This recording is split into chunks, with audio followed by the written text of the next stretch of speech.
দেড় দশক বছর পর ঢাকা ইসলামাবাদ পররাষ্ট্র সচিব পর্যায়ে বৈঠক আজ। সরকারের প্রতিনিধি দলের সঙ্গে আলোচনায় বসবেন মার্কিন দুই উপসহকারী মন্ত্রীও। যেই লাইন দিয়ে পানি আসে, পানি মনে করেন দুর্গন্ধ, পানির ভিতরে কেচ্ছার মতন ছোট ছোট লাল পোকা হয়। ওয়াসার পানিতে মিলছে পোকা ময়লা, নগরবাসীর ভোগান্তি চরমে। প্রশাসনের কাছে বারবার ধর্ণা দিয়েও মিলছে না প্রতিকার। ট্যাঙ্ক পরিষ্কার না করায় এমন দশা, দাবি কর্তৃপক্ষের। 500 মেট্রিক টন কেমিক্যাল ও 300 কন্টেইনার বিপজ্জনক পণ্য নিয়ে ঝুঁকিতে চট্টগ্রাম বন্দর। নানা জটিলতায় সংকট কাটছে না, দুর্ঘটনা এড়াতে কঠোর হওয়ার ঘোষণা। এবং দক্ষিণের বাণিজ্যে আশা জাগাচ্ছে মোংলা বন্দর।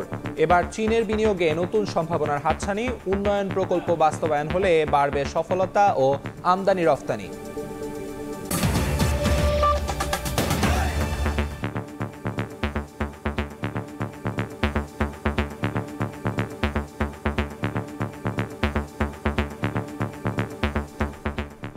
ভোরের সময়ের সঙ্গে আছি আমি আমিরুল ইসলাম আলিফ।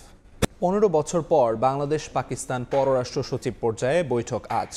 এতে অংশ নিতে ইতিমধ্যে ঢাকায় এসেছেন দেশটির পররাষ্ট্র সচিব আমনা বালুচ।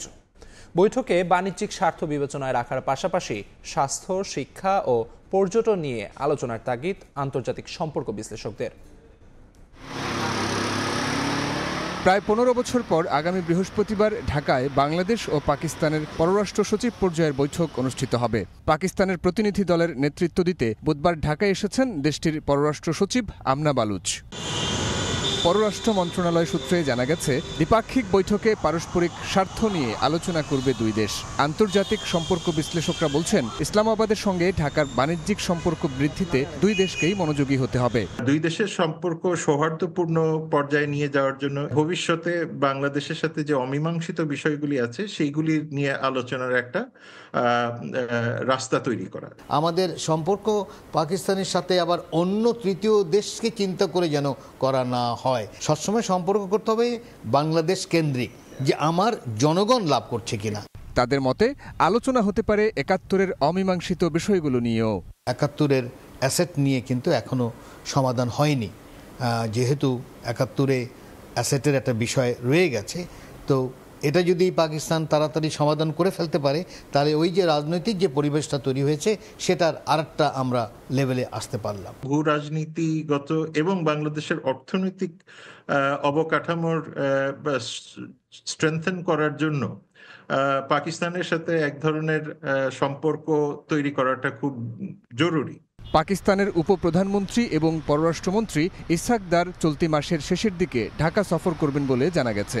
2012 সালের পর বাংলাদেশে এটি হবে কোনো পাকিস্তানি পররাষ্ট্রমন্ত্রীর প্রথম সফর।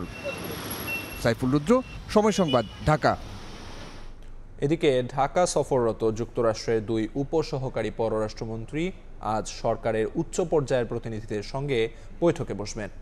একে শুল্ক ইস্যুসহ দ্বিপাক্ষিক সম্পর্ক উন্নয়নের সুযোগ হিসেবে দেখছেন আন্তর্জাতিক সম্পর্ক বিশ্লেষক। জুলাই গণ অভ্যুত্থানের পর প্রথমবার ঢাকা সফরে দক্ষিণ ও মধ্য এশিয়া বিষয়ক উপসহকারী মার্কিন পররাষ্ট্রমন্ত্রী নিকোল চুলিক, পূর্ব এশিয়া প্রশান্ত মহাসাগরীয় অঞ্চল বিষয়ক উপসহকারী পররাষ্ট্রমন্ত্রী অ্যান্ড্রু হেরাপ এবং তার সফর সঙ্গী মিয়ানমারে নিযুক্ত ভারপ্রাপ্ত মার্কিন রাষ্ট্রদূত সুসান স্টিভেনসন। বুধবার বিকেলে বিভিন্ন রাজনৈতিক দলের সঙ্গে বৈঠক করেন তারা। বৃহস্পতিবার পররাষ্ট্র উপদেষ্টা তৌহিদ হোসেন এবং প্রধান উপদেষ্টা ডক্টর মোহাম্মদ ইউনূসের সঙ্গে বৈঠকের কথা রয়েছে দেশটির 3 উচ্চ পর্যায়ের কর্মকর্তার। আন্তর্জাতিক সম্পর্ক বিশ্লেষকদের মতে, নির্বাচন এবং সংস্কার নিয়ে সরকার ও রাজনৈতিক দলগুলোর মনোভাব বোঝার চেষ্টা করবে মার্কিন প্রতিনিধি দল। বিগত সরকারের সময় দেখা গেছে বাংলাদেশ এবং আমেরিকার যে নির্বাচনটা প্রধান ইস্যু ছিল, ফ্রি ফেয়ার পার্টিসিপেটরি ইলেকশন, এটা বারবার আমেরিকানরা বলেছে, বাংলাদেশে সেটা হয়নি। এই নতুন পরিপ্রেক্ষিতে এখন ইলেকশনটা সার্বজনীন হবে কিনা, এটা ফ্রি ফেয়ার হবে কিনা এবং কখন হবে, এটা তার জানার খুব আগ্রহ থাকবে। এই সফরকে ঢাকার সামনে শুল্ক ইস্যুর সুরাহা ও দ্বিপাক্ষিক সম্পর্ক উন্নয়নের সুযোগ হিসেবে দেখছেন বিশেষজ্ঞরা। কয়েকটা পার্টি আছে আমাদের, বলা হয়েছে যে আমরা জুড়ে ভিত্তিক ইলেকশন হবে, তো নিশ্চয়ই এটা কয়েক মাস মাত্র বাকি। এর মধ্যে তার দেখবে যে এই দেশে ঠিক মতো কাজ চলছে কিনা, আগামী দিনে কারা ক্ষমতা আসতে পারে, তাদের মূল নীতি কী, ইউএসের সাথে সম্পর্ক কি এটা তারা জানতে চাইবে। ভেরি ভেরি ইম্পর্টেন্ট এইসবগুলো আর কি। আর বাংলাদেশ পক্ষ তো বলা হবে তার কী কী আশা করে আমেরিকার নতুন অ্যাডমিনিস্ট্রেশন থেকে। রোহিঙ্গাদের সহায়তা ও চলমান সংকট সমাধানেও এ সফর ভূমিকা রাখবে বলে মনে করছেন আন্তর্জাতিক সম্পর্ক বিশ্লেষক। শাকিলা শারমিন, সময় সংবাদ, ঢাকা। প্রধান উপদেষ্টার সঙ্গে বৈঠকে জাতীয় নির্বাচনের সুনির্দিষ্ট ডেডলাইন না পাওয়ায় সন্তুষ্ট নয় বিএনপি। তবে সংকট সমাধানে ডিসেম্বরের মধ্যে ভোট চায় দলটি। অন্যথায় দেশের পরিস্থিতি আরও খারাপ হবে বলে মন্তব্য করেছেন বিএনপি মহাসচিব মির্জা ফখরুল ইসলাম আলমগীর। এদিকে আইন উপদেষ্টা ডক্টর আসিফ নজরুল বলেছেন, ক্ষমতায় থাকার কোনো অভিলাষ সরকারের নেই। জুলাই গণহত্যার বিচার ও প্রয়োজনীয় সংস্কার করে ডিসেম্বর থেকে আগামী বছর জুনের মধ্যে নির্বাচন হবে বলে জানান তিনি। নির্বাচন কবে এ নিয়ে রাজনৈতিক মহলে যখন আলোচনা, তখন সুনির্দিষ্ট রোডম্যাপ চাইতে প্রধান উপদেষ্টা ডক্টর মোহাম্মদ ইউনূসের সঙ্গে বৈঠক করতে তার সরকারি বাসভবন যমুনায় বিএনপির প্রতিনিধি দল। দলটির নেতৃত্ব দেন বিএনপি মহাসচিব মির্জা ফখরুল ইসলাম আলমগীর। সঙ্গে ছিলেন স্থায়ী কমিটির 6 সদস্য। বুধবার দুপুর 12টায় শুরু হয় এই আলোচনা।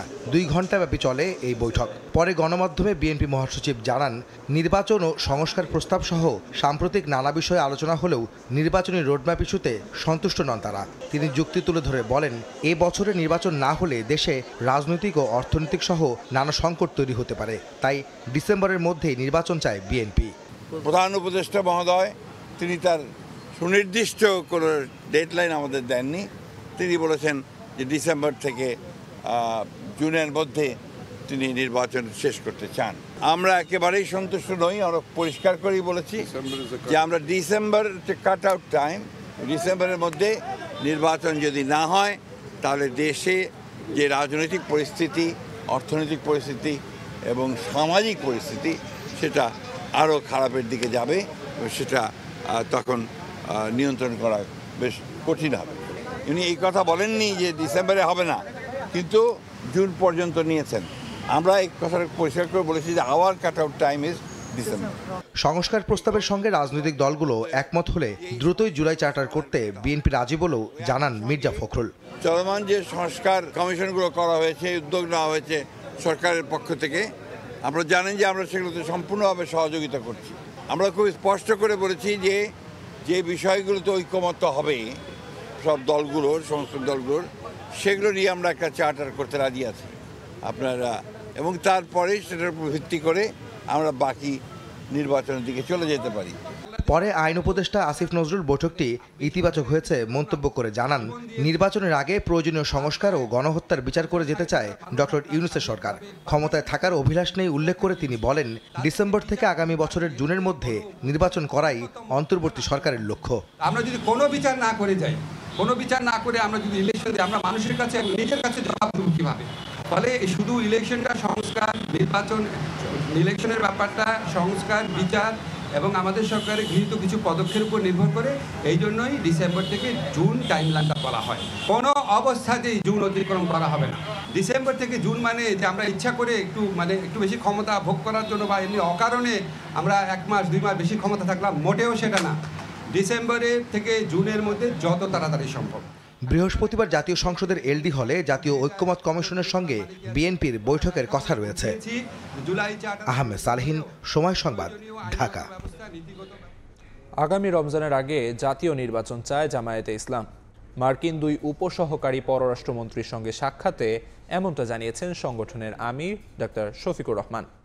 আর বিএনপি নেতা আমির খসরুর দাবি, চাইলে 1 মাসের মধ্যে সংস্কার করে ডিসেম্বরের আগেই নির্বাচন দেওয়া সম্ভব। অন্যদিকে সংস্কার ও জুলাই গণহত্যার বিচার নিশ্চিতের পরই জাতীয় নির্বাচন আয়োজনের কথা তুলে ধরেছে জাতীয় নাগরিক পার্টি।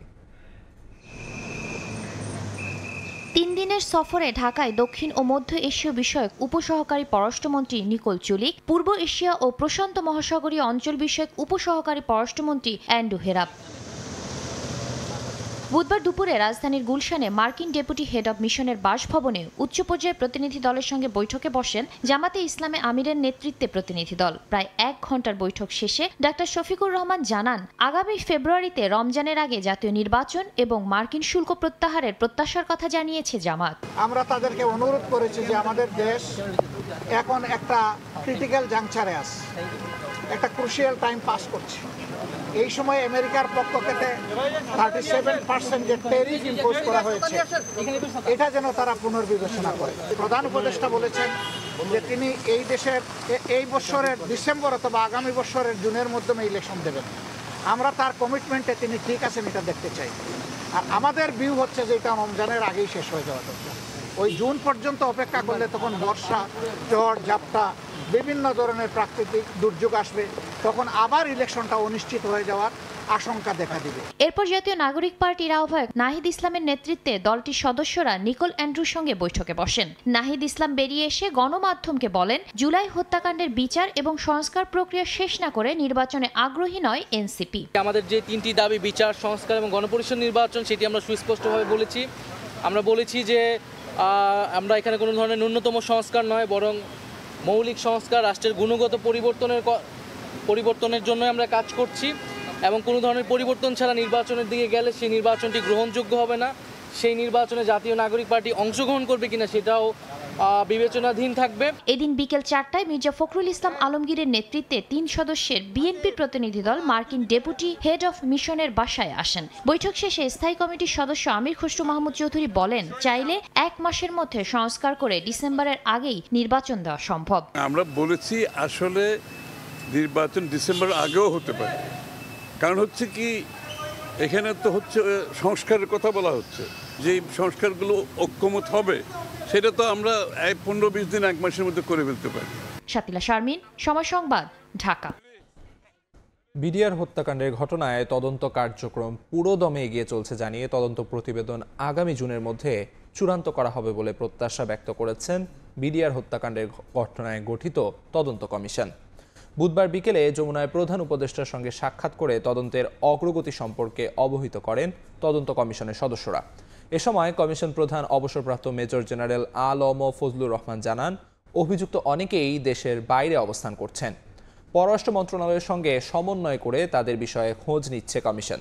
এ সময় তদন্ত কমিশনকে সরকারের পক্ষ থেকে সর্বোচ্চ সহযোগিতা করা হবে বলে জানান প্রধান উপদেষ্টা। রহস্য উদ্ঘাটন করতেই হবে জানিয়ে ডক্টর ইউনূস বলেন, গোটা জাতি প্রতিবেদনের অপেক্ষায় আছে।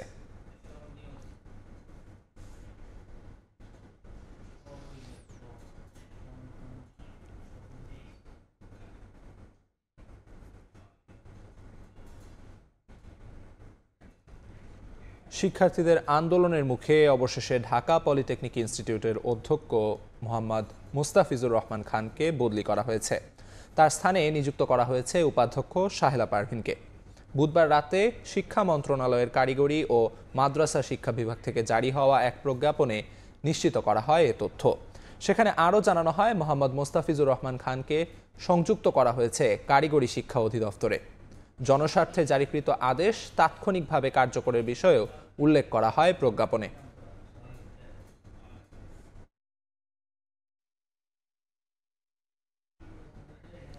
এদিকে 6 দফা দাবি আদায়ে আজ সারা দেশে রেলপথ অবরোধ কর্মসূচি পালন করবেন পলিটেকনিক শিক্ষার্থীরা। এর আগে বুধবার রাজধানী সহ সারা দেশে সড়ক অবরোধ করে বিক্ষোভ করেন শিক্ষার্থীরা।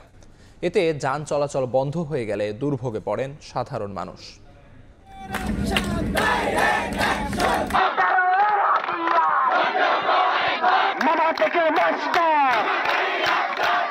6 দফা দাবি আদায়ে আবারও রাজপথে শিক্ষার্থীরা। বিভিন্ন পোস্টার প্রদর্শন করে স্লোগান দেন তারা।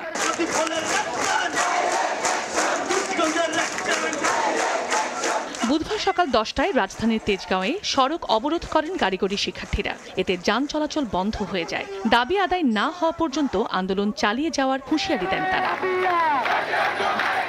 ঢাকা চট্টগ্রাম মহাসড়কের কোটবাড়ি এলাকায় সড়ক অবরোধ করেন পলিটেকনিক শিক্ষার্থীরা। বন্ধ হয়ে যায় যান চলাচল। এ সময় শিক্ষার্থীরা জুনিয়র ইন্সট্রাক্টর পদে ক্রাফট ইন্সট্রাক্টরদের অবৈধ পদোন্নতির রায় হাইকোর্টের মাধ্যমে বাতিল সহ 6 দফা দাবি জানান। মহামান্য হাইকোর্টের বিচারাধীন একটি বিষয়, সে বিষয়ে আমাদের কোনো মন্তব্য নেই। শিক্ষার্থীদের যে দাবিগুলো সেগুলো আমরা সরকারকে জানাবো। একই দাবিতে 3 ঘন্টা রূপসা এক্সপ্রেস ট্রেন আটকে বিক্ষোভ করেন খুলনার 4টি পলিটেকনিক ইনস্টিটিউটের শিক্ষার্থীরা। অন্যদিকে চট্টগ্রাম নগরীতে শিক্ষার্থীরা 2 নম্বর গেট মোড় অবরোধ করে আন্দোলন করায় তীব্র যানজটের সৃষ্টি হয়। 4 বছর ডিপ্লোমা কমপ্লিট করার পর আমাদের কোনো চাকরি নাই, আমরা সার্টিফিকেট হাতে নিয়ে ঘুরি। স্লোগানে স্লোগানে উত্তাল হয়ে ওঠে ঢাকা ময়মনসিংহ মহাসড়ক। ক্লাস পরীক্ষা বর্জন করে পলিটেকনিক ইনস্টিটিউট থেকে বিক্ষোভ মিছিল নিয়ে দীঘারকান্দা বাইপাস মোড়ে অবস্থান নিয়ে মহাসড়ক অবরোধ করেন শিক্ষার্থীরা। সিলেটে পলিটেকনিক শিক্ষার্থীরা সড়ক অবরোধ করে বিক্ষোভের পর বৃহস্পতিবার নগরীর চৌহাট্টা এলাকায় অবস্থান নেয়ার ঘোষণা দিয়ে সড়কে অবরোধ তুলে দেন। রাজশাহী নগরীর ভদ্রা মোড়ে অবস্থান নিয়ে রেল ও সড়ক অবরোধ করে পলিটেকনিকের শিক্ষার্থীরা। এছাড়া সাভার, বরিশাল, বরগুনা, দিনাজপুরের সড়ক রেলপথ অবরোধ করে বিক্ষোভ করেন তারা। চন্দ্র বিশ্বাস, ববি, সময় সংবাদ। ভোরের সময় আরো থাকছে, পুরান ঢাকার ঐতিহ্যের বাণিজ্যের দিনে হাত বদল কয়েকশো কোটি টাকা। কম দামে মেলে সব ধরনের পণ্য, ক্রেতা বিক্রেতার আস্থার বন্ধনে জৌলুস হারায়নি এখনো। ওয়াসার পানি নিয়ে অন্ত নেই অভিযোগের। এবার রাজধানীর বিভিন্ন এলাকায় বাসা বাড়ির পানিতে মিলছে পোকা ও ময়লা। পোকার রং কোথাও লালচে, কোথাও কালো। পানি দুর্গন্ধ হওয়ায় পান তো দূরের কথা, দৈনন্দিন কাজ করতেই চরম ভোগান্তিতে নগরবাসী। তাদের অভিযোগ, কর্তৃপক্ষের কাছে অভিযোগ করেও প্রতিকার মিলছে না। দুর্গন্ধ স্বীকার করলেও পোকা ময়লার দায় না নিয়ে ঢাকা ওয়াসার দাবি, পানি সংরক্ষণাগার ও বাসার ছাদের ট্যাঙ্ক পরিষ্কার না করায় এমন দশা। বিস্তারিত জানাচ্ছেন শফিকুজ্জামান রুবেল। পানি দৈনন্দিন জীবনে অপরিহার্য উপাদান। নগর জীবনে দূষিত পানির ছড়াছড়ির মাঝে ব্যবহারযোগ্য পানি যদি হয় এমন দশা, তাহলে জীবন কতটা দুর্বিষহ তা হাড়ে হাড়ে টের পাচ্ছেন রাজধানীর খিলগাঁওয়ের তিলপাপাড়ার বাসিন্দারা। বছরের এই সময় এলেই কয়েক মাস ধরে পানির কল থেকে আসে ছোট ছোট পোকা আর গুড়ি গুড়ি ময়লা। এছাড়া পাল্টে যায় রং, হয় দুর্গন্ধ। কোনো রকম ধোয়া মোছা, রান্না ও গোসলের কাজ সারতে পারলেও খাওয়ার অযোগ্য এসব পানি। যেই লাইন দিয়ে পানি আসে, পানি মনে করেন দুর্গন্ধ, পচা, পানির ভিতরে পোকা। যখন বাচ্চারা গোসল করে তখন দেখলে হচ্ছে যে যাদের অ্যালার্জি আছে, আমার অ্যালার্জি আছে, আমারও সমস্যা হয়। যেখানে যেখানে আমরা কল টিউবওয়েলে প্রতিটা জায়গায় জায়গায় আপনার পোকা আসে। শুধু খিলগাঁও নয়, এমন অভিযোগ মগবাজার, কল্যাণপুর, বনশ্রী, বাড্ডা, মুগদা, যাত্রাবাড়ি সহ রাজধানীর বিভিন্ন এলাকার বাসিন্দাদের। সরেজমিনে ঘুরে মেলে অভিযোগের সত্যতা। তবে অনেক এলাকায় পোকামাকড় দেখা না গেলেও আসছে দুর্গন্ধযুক্ত ময়লা পানি, যার ব্যবহারে নানা সমস্যার সম্মুখীন হচ্ছেন ব্যবহারকারীরা। লাল রঙের পোকা, ছোট ছোট, এটা আসলে ব্যবহার করা অযোগ্য। পানির ভিতরে কেচ্ছার মতন ছোট ছোট লাল পোকা হয়। এ বিষয়ে পানি সরবরাহ ও পয়ঃনিষ্কাশন কর্তৃপক্ষ ওয়াসার এই কর্মকর্তা দুর্গন্ধের বিষয়টি স্বীকার করলেও পোকামাকড়ের জন্য দায়ী করছেন বাড়ির সংরক্ষণাগার ও বাসার ছাদের ট্যাঙ্কের অপরিচ্ছন্নতাকে। ঢাকা ওয়াসা তো নেভার স্লিপস, ঘুমায় না। কেন? আপনি দেখেন রাতভর গাড়িতেই পানি দেয়। আমাদের রিজার্ভারে পড়ার আগে আমাদের লাইনের পানিটা টেস্ট করে দেখে, সেখানে কিন্তু আমরা কোনো পোকা পাই না। কিন্তু রিজার্ভারে দেখা যায় পোকা থাকে। আন্ডারগ্রাউন্ড বলেন, ওভারগ্রাউন্ড, দুইটাই দেখি আমরা পোকা। স্পেশালি এপ্রিল মাসের দিকে এই ইন্ডাস্ট্রিগুলো তাদের ওয়েস্টগুলো ছাড়ে, সেই জন্য অ্যামোনিয়া হাই হলে এই অ্যামোনিয়াটা আমাদের সরাইতে একটু হয়, কিন্তু হেলথ হ্যাজার্ড না। তবে বেশিরভাগ বাড়িওয়ালা বলছেন পানি সংরক্ষণাগার ও ছাদের ট্যাঙ্ক পরিষ্কার করলেও মিলছে না সুফল। আমরা মনে করতাম যে আমাদের ট্যাঙ্কিতে মনে হয় পোকা হয়, পরিষ্কার করি না। এখন পরিষ্কার করার পরেও পানি ছাড়লেও পোকা আসে। নালি পানি ময়লা, কিন্তু টাঙ্কি দিলে তো সুন্দর হয়, টাকা সাফ করি না, পানিটা আসে ময়লা পানি, ছাড়লে পানি ময়লা, গোলা পানি আসে। এই অবস্থায় সংশ্লিষ্টদের দায়সারা বক্তব্য না দিয়ে কার্যকর সমাধানের পথ খোঁজার আহ্বান নগরবাসীর। শফিকুজ্জামান রুবেল, সময় সংবাদ, ঢাকা। অগ্নি ঝুঁকি এড়ানোর পাশাপাশি নিরাপত্তা নিশ্চিতে আমদানি করা কেমিক্যাল ও ডেঞ্জারাস কার্গোর ক্ষেত্রে কঠোর অবস্থানে যাচ্ছে চট্টগ্রাম বন্দর কর্তৃপক্ষ। বিপজ্জনক সব ধরনের পণ্য যেমন জাহাজ থেকে নামানোর সঙ্গে সঙ্গে ডেলিভারি নিতে হবে, তেমনি ট্যারিফও বাড়ানো হচ্ছে। বর্তমানে চট্টগ্রাম বন্দরে 500 মেট্রিক টন কেমিক্যাল এবং বিপজ্জনক পণ্যবাহী 300 কন্টেইনার অবস্থান রয়েছে। সাখোয়ার টিপুর ক্যামেরায় বিস্তারিত জানাচ্ছেন কমল দে। চট্টগ্রাম বন্দরে শুধুমাত্র পিসেড়েই 400 মেট্রিক টন ওজনের 1006 প্যাকেজ কেমিক্যাল ও বিপজ্জনক মালামাল রয়েছে বলে উল্লেখ করা হয়েছে বন্দরের এক চিঠিতে।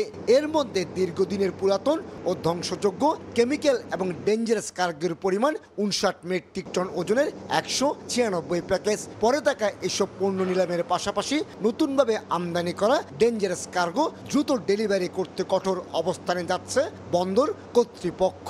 কার্গো ভেদে টাইম এমনভাবে সেট করা হয়েছে যাতে দ্রুত আপনার এখান থেকে বের হয়ে যায়, কোনো আইটেম আপনার এসে এখানে আননেসেসারি আপনার পড়ে থাকবে না। শুধুই যে পিসাইডে ডেঞ্জারাস কার্গো রয়েছে তা কিন্তু নয়। বন্দরে বিভিন্ন ইয়ার্ডে বিপজ্জনক পণ্য বোঝাই 286 টিওএস কন্টেনার রয়েছে। এর মধ্যে জরাজীর্ণ অবস্থায় রয়েছে আরও অন্তত 40টি কন্টেনার। এমনকি দীর্ঘদিনের পুরাতন বেশ কিছু কন্টেনার ছিদ্র হয়ে কেমিক্যালও বাইরে ছড়িয়ে পড়ার শঙ্কা সৃষ্টি হয়েছে। এটা যখন ডেস্ট্রাকশন করেন আমি কিন্তু না কোম্পানি থেকে যে আমার যে ড্যামারেজের টাকা সেই টাকাও পাচ্ছি না, না কেউ আমাদেরকে কোনো টাকা দিচ্ছে না। আলটিমেটলি পুরোটাই আমাদের লস।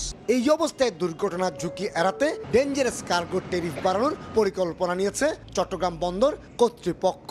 যেগুলা আমাদের এখানে ঝুঁকির কারণ হয়ে দাঁড়ায় সেগুলোর ক্ষেত্রে মানে যেই বৃদ্ধি আছে সেটার থেকে হয়তো 100 to 150% বেশি। তবে ডেঞ্জারাস কার্গোর ক্ষেত্রে কড়াকড়ি নিয়ে কিছুটা সংকটের মুখে পড়েছে মেইল লাইন অপারেটর প্রতিষ্ঠানগুলো।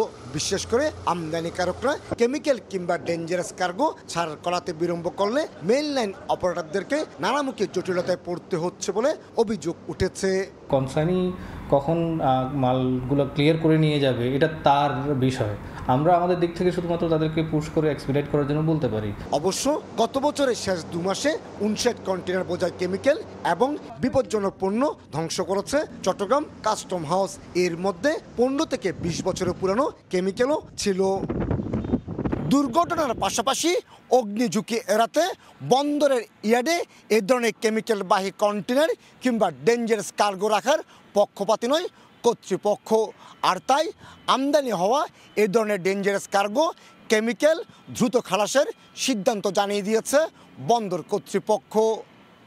চট্টগ্রাম বন্দর থেকে কমল দে, সময় সংবাদ। চীনের ঋণ সহায়তায় মোংলা বন্দরের উন্নয়নে নতুন প্রকল্প হাতে নেওয়া হয়েছে। মোংলা বন্দরের সুবিধাদির সম্প্রসারণ ও উন্নয়ন শীর্ষক প্রকল্পের অধীনে এরই মধ্যে G2G ভিত্তিক চুক্তি সম্পন্ন হয়েছে। নানা সীমাবদ্ধতা থাকা বন্দরটিতে এসব প্রকল্প ঘিরে নতুন অর্থনৈতিক সম্ভাবনা তৈরি হয়েছে। হাসান মাহমুদকে সঙ্গে নিয়ে আব্দুল্লাহ মামুন রুবেলের প্রতিবেদন, ছবি তুলেছেন নিয়ামুল হোসেন কোচি।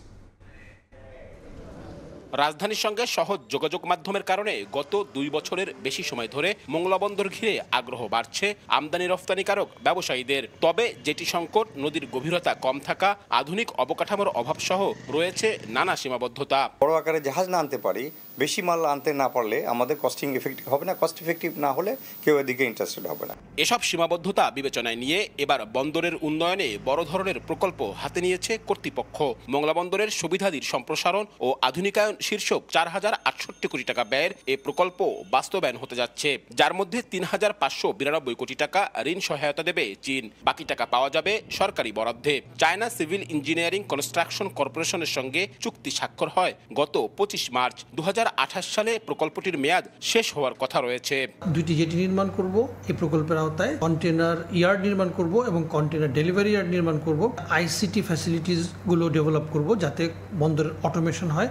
এসব প্রকল্প বাস্তবায়ন হলে বন্দরের সক্ষমতা ও আমদানি রফতানি বৃদ্ধি পাবে বলে আশা ব্যবসায়ীদের। আর চীনের এ বিনিয়োগকে দুই দেশের মধ্যে অর্থনৈতিক ও বাণিজ্যিক সম্পর্ক নতুন উচ্চতায় নিয়ে যাবে মত অর্থনীতিবিদদের। জাতীয় স্বার্থ এবং সর্বোপরি আমাদের কিছু ব্যবসায়ীদের স্বার্থ রক্ষা পায়, তাহলে এই মোংলা বন্দর আরও বেশি উন্নতি সাধন হবে, ব্যবসায়ীরা আগ্রহী হবে, সুযোগ বাড়বে, যত অপশন বাড়বে, আমাদের যত ডোনার আমাদের প্রতি সহায়তা বাড়িয়ে দিবে, তো এটা আমাদের জন্য ভালো। দাতা সদস্য আমাদের দিকে বিনিয়োগের হাত বাড়িয়ে দেয়, এটা নিঃসন্দেহে ভালো।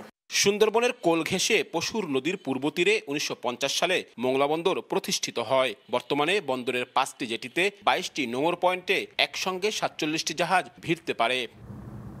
শুধু নতুন এই প্রকল্প নয়, 6000 কোটি টাকা ব্যয়ে upgradation of Mongla port, inner bar dredging, অসম্পূর্ণ 2টি জেটি নির্মাণ সহ অন্তত 8টি প্রকল্প চলমান আছে মোংলা বন্দরে। যেসব প্রকল্প ঘিরে নতুন করে অর্থনৈতিক সম্ভাবনা দেখা দিয়েছে এ অঞ্চলে, যে সম্ভাবনা কাজে লাগিয়ে আগামী দিনে সফল উপ আঞ্চলিক সমুদ্র বন্দর হয়ে ওঠাই সংশ্লিষ্টদের লক্ষ্য। আব্দুল্লাহ আল মামুন রুবেল, সময় সংবাদ, মোংলা। ডিসেম্বরে জাতীয় নির্বাচন ধরে প্রস্তুত হচ্ছে কমিশন। জুনেই নতুন ভোটার তালিকা ও নির্বাচনী রোডম্যাপ প্রকাশ করা হবে। তফসিলের আগে সেপ্টেম্বরে সব রাজনৈতিক দলসহ অংশীজনদের সঙ্গে সংলাপে বসতে চায় সাংবিধানিক প্রতিষ্ঠানটি। নিজ দফতরে এসব কথা জানিয়েছে নির্বাচন কমিশনার আনোয়ারুল ইসলাম সরকার। জাতীয় নির্বাচন কবে? রাজনৈতিক অঙ্গনে আলোচনার মধ্যেই নির্বাচন কমিশন জানালো, চলতি বছরের ডিসেম্বরে জাতীয় নির্বাচন ধরেই ভোটের প্রস্তুতি নিচ্ছে তারা। বুধবার নিজ দপ্তরে নির্বাচন কমিশনার আনোয়ারুল ইসলাম সরকার জানান, ভোটার তালিকা সহ সব প্রস্তুতি এগিয়ে নিয়েছে কমিশন। জুনেই নতুন ভোটার তালিকা ও নির্বাচনী রোডম্যাপ প্রকাশ করা হবে।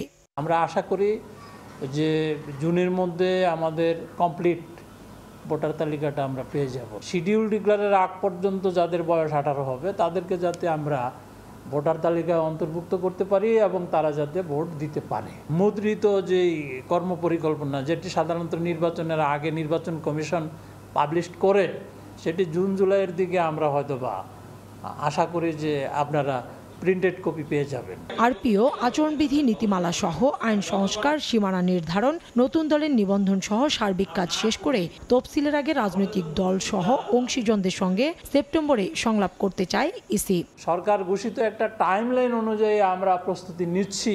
নির্বাচন সংশ্লিষ্ট যারা রয়েছেন, ধরেন রাজনৈতিক দল রয়েছেন, নির্বাচনী কাজে যারা সম্পৃক্ত থাকবেন, সংলাপটা আমরা শিডিউল ডিক্লারের আগে করব।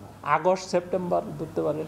আইনশৃঙ্খলা পরিস্থিতি উন্নতির দিকে উল্লেখ করে ভোটের আগে পরিস্থিতি আরও স্বাভাবিক অবস্থায় ফিরে আসবে বলে আশাবাদ এই কমিশনারের। কাউসার চৌধুরী, কুমু, সময় সংবাদ, ঢাকা। সুনির্দিষ্ট সময়সীমার মধ্যে ডাকসু নির্বাচনের রোডম্যাপ ও জুনের মধ্যেই অংশগ্রহণমূলক ভোট আয়োজনের আহ্বান জানিয়েছে বাংলাদেশ ছাত্র অধিকার পরিষদ। বুধবার ঢাকা বিশ্ববিদ্যালয়ের সংবাদ সম্মেলনে সংগঠনটির সভাপতি এ আহ্বান জানান। কালক্ষেপণ না করে দ্রুত নির্বাচন আয়োজন করে শিক্ষার্থীদের অধিকারের সঙ্গে সংহতি পোষণ করতে বলেন তিনি। কোটা সংস্কার থেকে রাষ্ট্র সংস্কারের প্রতিশ্রুতি যাতে লঙ্ঘন না হয় সেদিকে লক্ষ্য রেখে ডাকসু নির্বাচন ত্বরান্বিত করতে উদ্যোগ নেওয়ার তাগিদ দেওয়া হয়। বিশেষভাবে অনুরোধ করব আপনারা আগামীতে মে মাসের ভিতরেই ডাকসুর সুনির্দিষ্ট টাইম ফ্রেম এবং জুনের ভিতরে ঈদের আগেই আমরা সুন্দর অংশগ্রহণমূলক প্রতিযোগিতামুখর একটা ছাত্র সংসদ নির্বাচন চাই। সাধারণ শিক্ষার্থীরা শঙ্কিত যে যদি তারা এইভাবে করে ডাকসু নির্বাচনটাকে বানচাল করে দেয় তাহলে ক্ষমতার দম্ভ, সিন্ডিকেট, সেই পেশিশক্তি, কালো টাকার রাজনীতি ফিরে আসবে। এই জন্যই সাধারণ শিক্ষার্থীরা আসলে চায় দ্রুত ছাত্র সংসদ নির্বাচন হোক। বিশ্ববিদ্যালয়গুলোকে দলীয় রাজনীতির প্রভাব মুক্ত রাখতে হবে। বিশ্ববিদ্যালয়গুলোতে অস্ত্রের ঝঞ্ঝনানি, দখলদারিত্ব, নির্যাতন, অত্যাচার এইগুলো থেকে মুক্ত রাখতে হবে। 87 কোটি টাকার জমি 1000 কোটি দাম দেখিয়ে অর্থ আত্মসাতের অভিযোগে সালমান এফ রহমান সহ 30 জনের বিরুদ্ধে মামলা করেছে দুদক। এদিকে দুর্নীতি মামলার আসামি ব্রিটিশ এমপি টিউলিপ সিদ্দিককে দেশে ফেরাতে আন্তর্জাতিক সংস্থার সহযোগিতা চাওয়া হবে বলেও জানিয়েছে সংস্থাটি। দুদক মহাপরিচালক জানান, শুধু আদালতে উপস্থিত হয়েই প্লট জালিয়াতির বিষয়ে টিউলিপের বক্তব্য দেওয়ার সুযোগ রয়েছে। ব্রিটিশ এমপি টিউলিপ সিদ্দিক ব্রিটেনে বসবাস করলেও অনিয়ম আর দুর্নীতির হাতিয়ার হিসাবে খালা সাবেক প্রধানমন্ত্রী শেখ হাসিনার রাষ্ট্রীয় ক্ষমতাকে ব্যবহার করেছেন।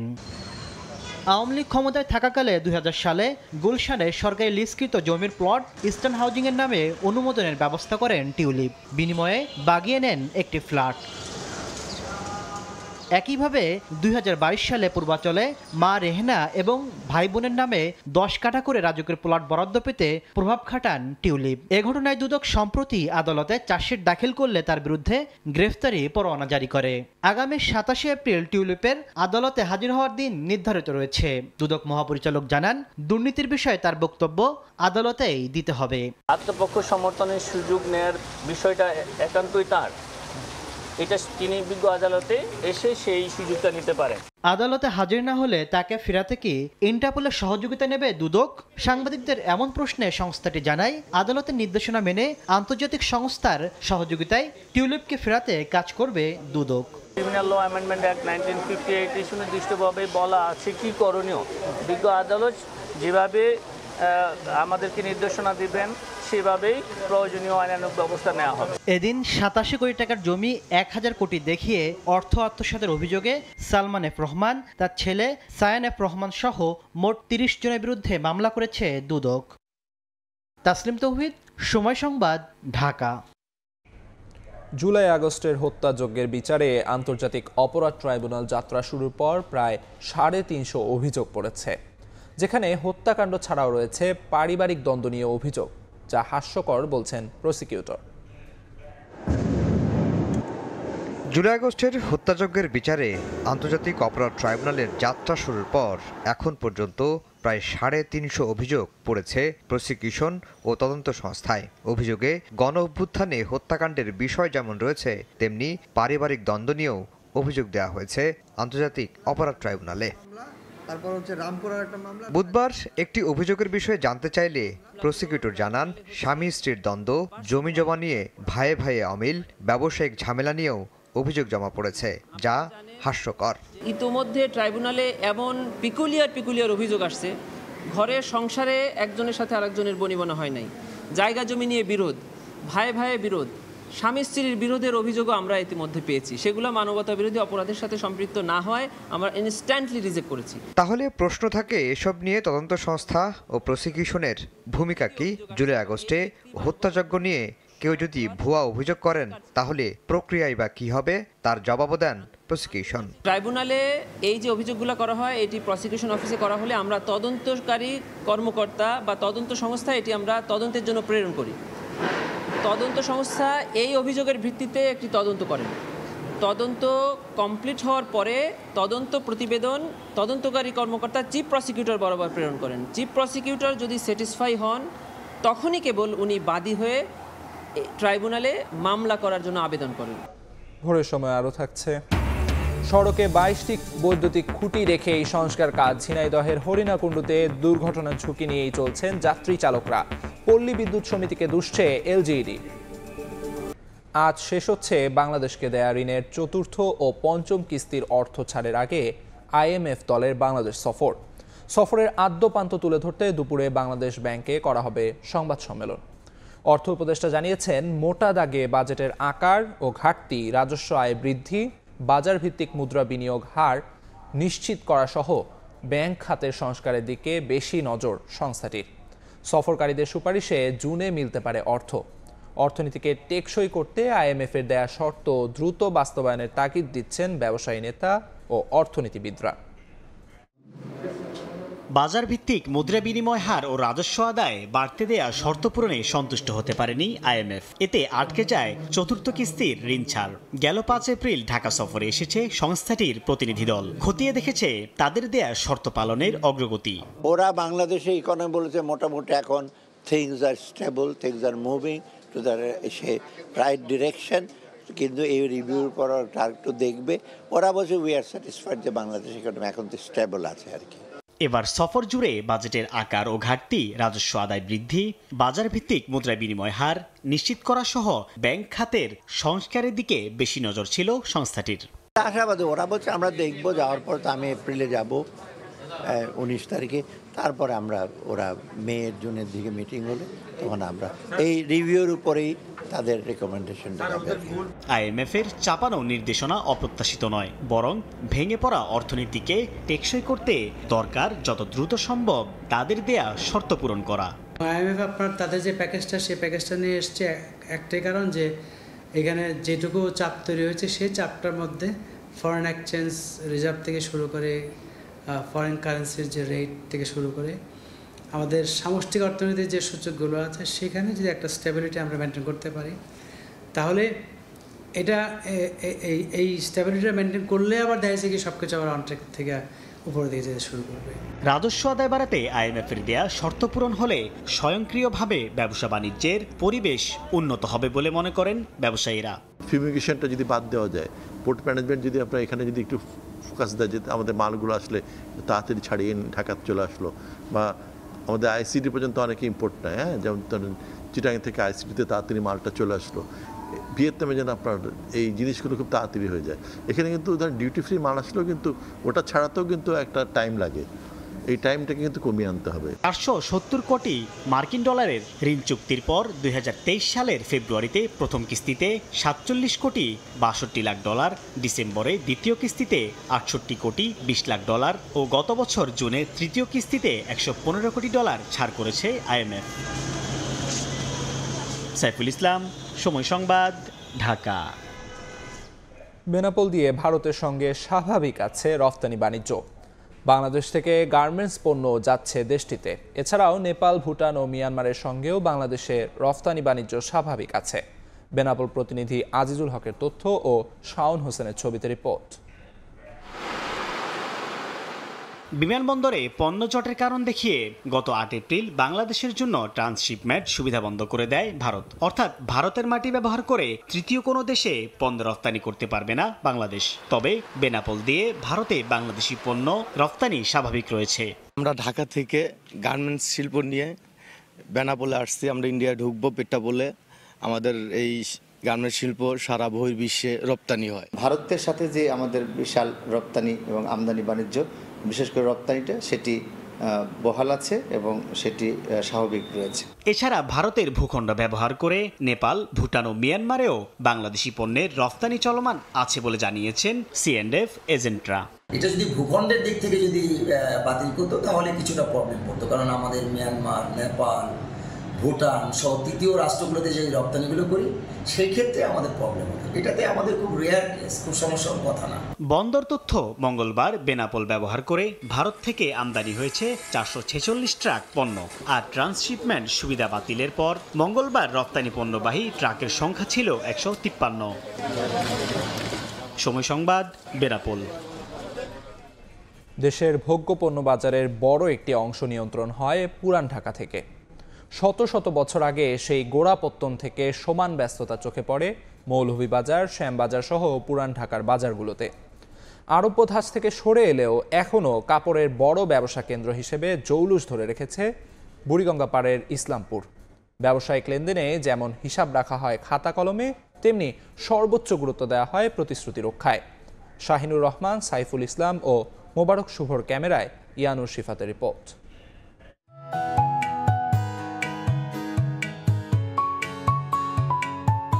দেশের অন্যতম শীর্ষ পাইকারি ব্যবসার কেন্দ্র রাজধানী ঢাকার মৌলভীবাজার। পুরান কেন্দ্রীয় কারাগারের পাশেই এর অবস্থান। এই ভোগ্যপণ্যের বাজারের গোড়াপত্তন হয় 200 বছর আগে। প্রতিদিন প্রায় 50,000 লোকের সমাগম হয় এখানে, আর হাত বদল হয় কয়েকশো কোটি টাকার পণ্য। সময়ের ব্যবধানে চালের ব্যবসা বাবুবাজার, বাদামতলিতে, পেঁয়াজ, রসুন ও আদা শ্যামবাজারে, আর রহমতগঞ্জে সরে গেছে এখানকার ডালের ব্যবসা। তবে ভোজ্য তেল, চিনি, মশলা ও গুঁড়ো দুধের ব্যবসার জৌলুস এখনো ধরে রেখেছে ঢাকার ব্যস্ততম এই বাজার। আমি 12 বছর বয়সে এখানে মৌলভীবাজার আসছি। তো আগে ছিল টিনের ঘর, অনেক মৌলভীবাজারের ব্যবসা কমেনি। এই ব্যবসার লগে জড়িত প্রায় 50-60 বছর। সর্বোপরি পুরো বাংলাদেশ। মৌলভীবাজারের পাশেই চকবাজার। মুঘল আমলে গোড়াপত্তন হওয়া চকবাজারের ইফতারি পণ্যের খ্যাতি দেশ জুড়ে। সর্বদা ব্যস্ত সময় পাড়ি দিয়ে চলা এই বাজারটি সারা দেশে পাইকারি ব্যবসায়ীদের কাছে পরিণত হয়েছে এক নির্ভরযোগ্য স্থানে। ঢাকা শহর তো বটেই, এখান থেকে দেশের বিভিন্ন অঞ্চলে চলে যায় প্রসাধনী, ইমিটেশনের গয়না, খেলনা সহ নানা পণ্য। সারা বাংলাদেশে সব জায়গায় খেলনাগুলো যায়। আগে যেমন চানার থেকে অধিকাংশ আসতো, বাংলাদেশে বড় বড় ফ্যাক্টরি হয়ে গেছে। সম্পর্ক ভালো হইলে কিছু পাড়াই নগদ, কিছু বাকি দেই।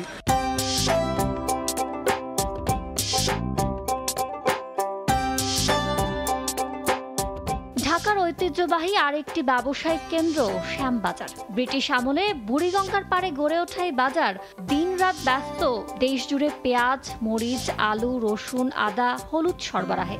আগে এক সময় সারা বাংলাদেশে যেত, কিন্তু এখন অন্য অন্য জায়গায় আরো থাকার কারণে দূরের ডিস্ট্রিক্টে একটু কম যায়। বাপ চাচারা তাদের থেকে এই ব্যবসাটা এখন পর্যন্ত আসছে। লাভটা কম হইলেও মানে সেলটা বেশি হয়।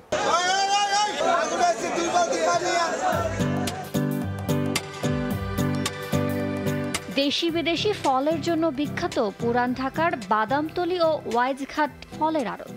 সারা দেশে আমদানি করা ফলের চাহিদার প্রায় সবটুকুই যোগান দেন এখানকার আড়তদাররা। ইম্পোর্টের মাধ্যমে আইনা এটা আমরা এখানে পাইকারি বিক্রি করি। আমাদের ব্যবসার বয়স 50 বছর। এখানে যদি মাল না পেকে তাহলে অকশনে বিক্রি করে ফেলাই।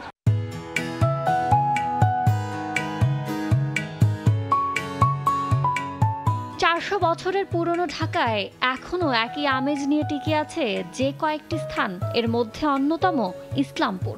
আরও আরব্য ধাঁচের বাজার থেকে পরিণত হয়েছে কাপড়ের এক বিশাল ব্যবসায়িক কেন্দ্রবিন্দুতে। আমাদের ইসলামপুর থেকে সমস্ত বাংলাদেশে এগুলো পাইকারি সেল করা হয়। কেউ চেকে নেয়, কেউ নগদে নেয়। ব্যবসা যতদিন থাকবে বিশ্বাসটা এটা করতেই হবে। প্যান্ট শার্টের পিস মূলত কিনি এবং খুচরা বেশি।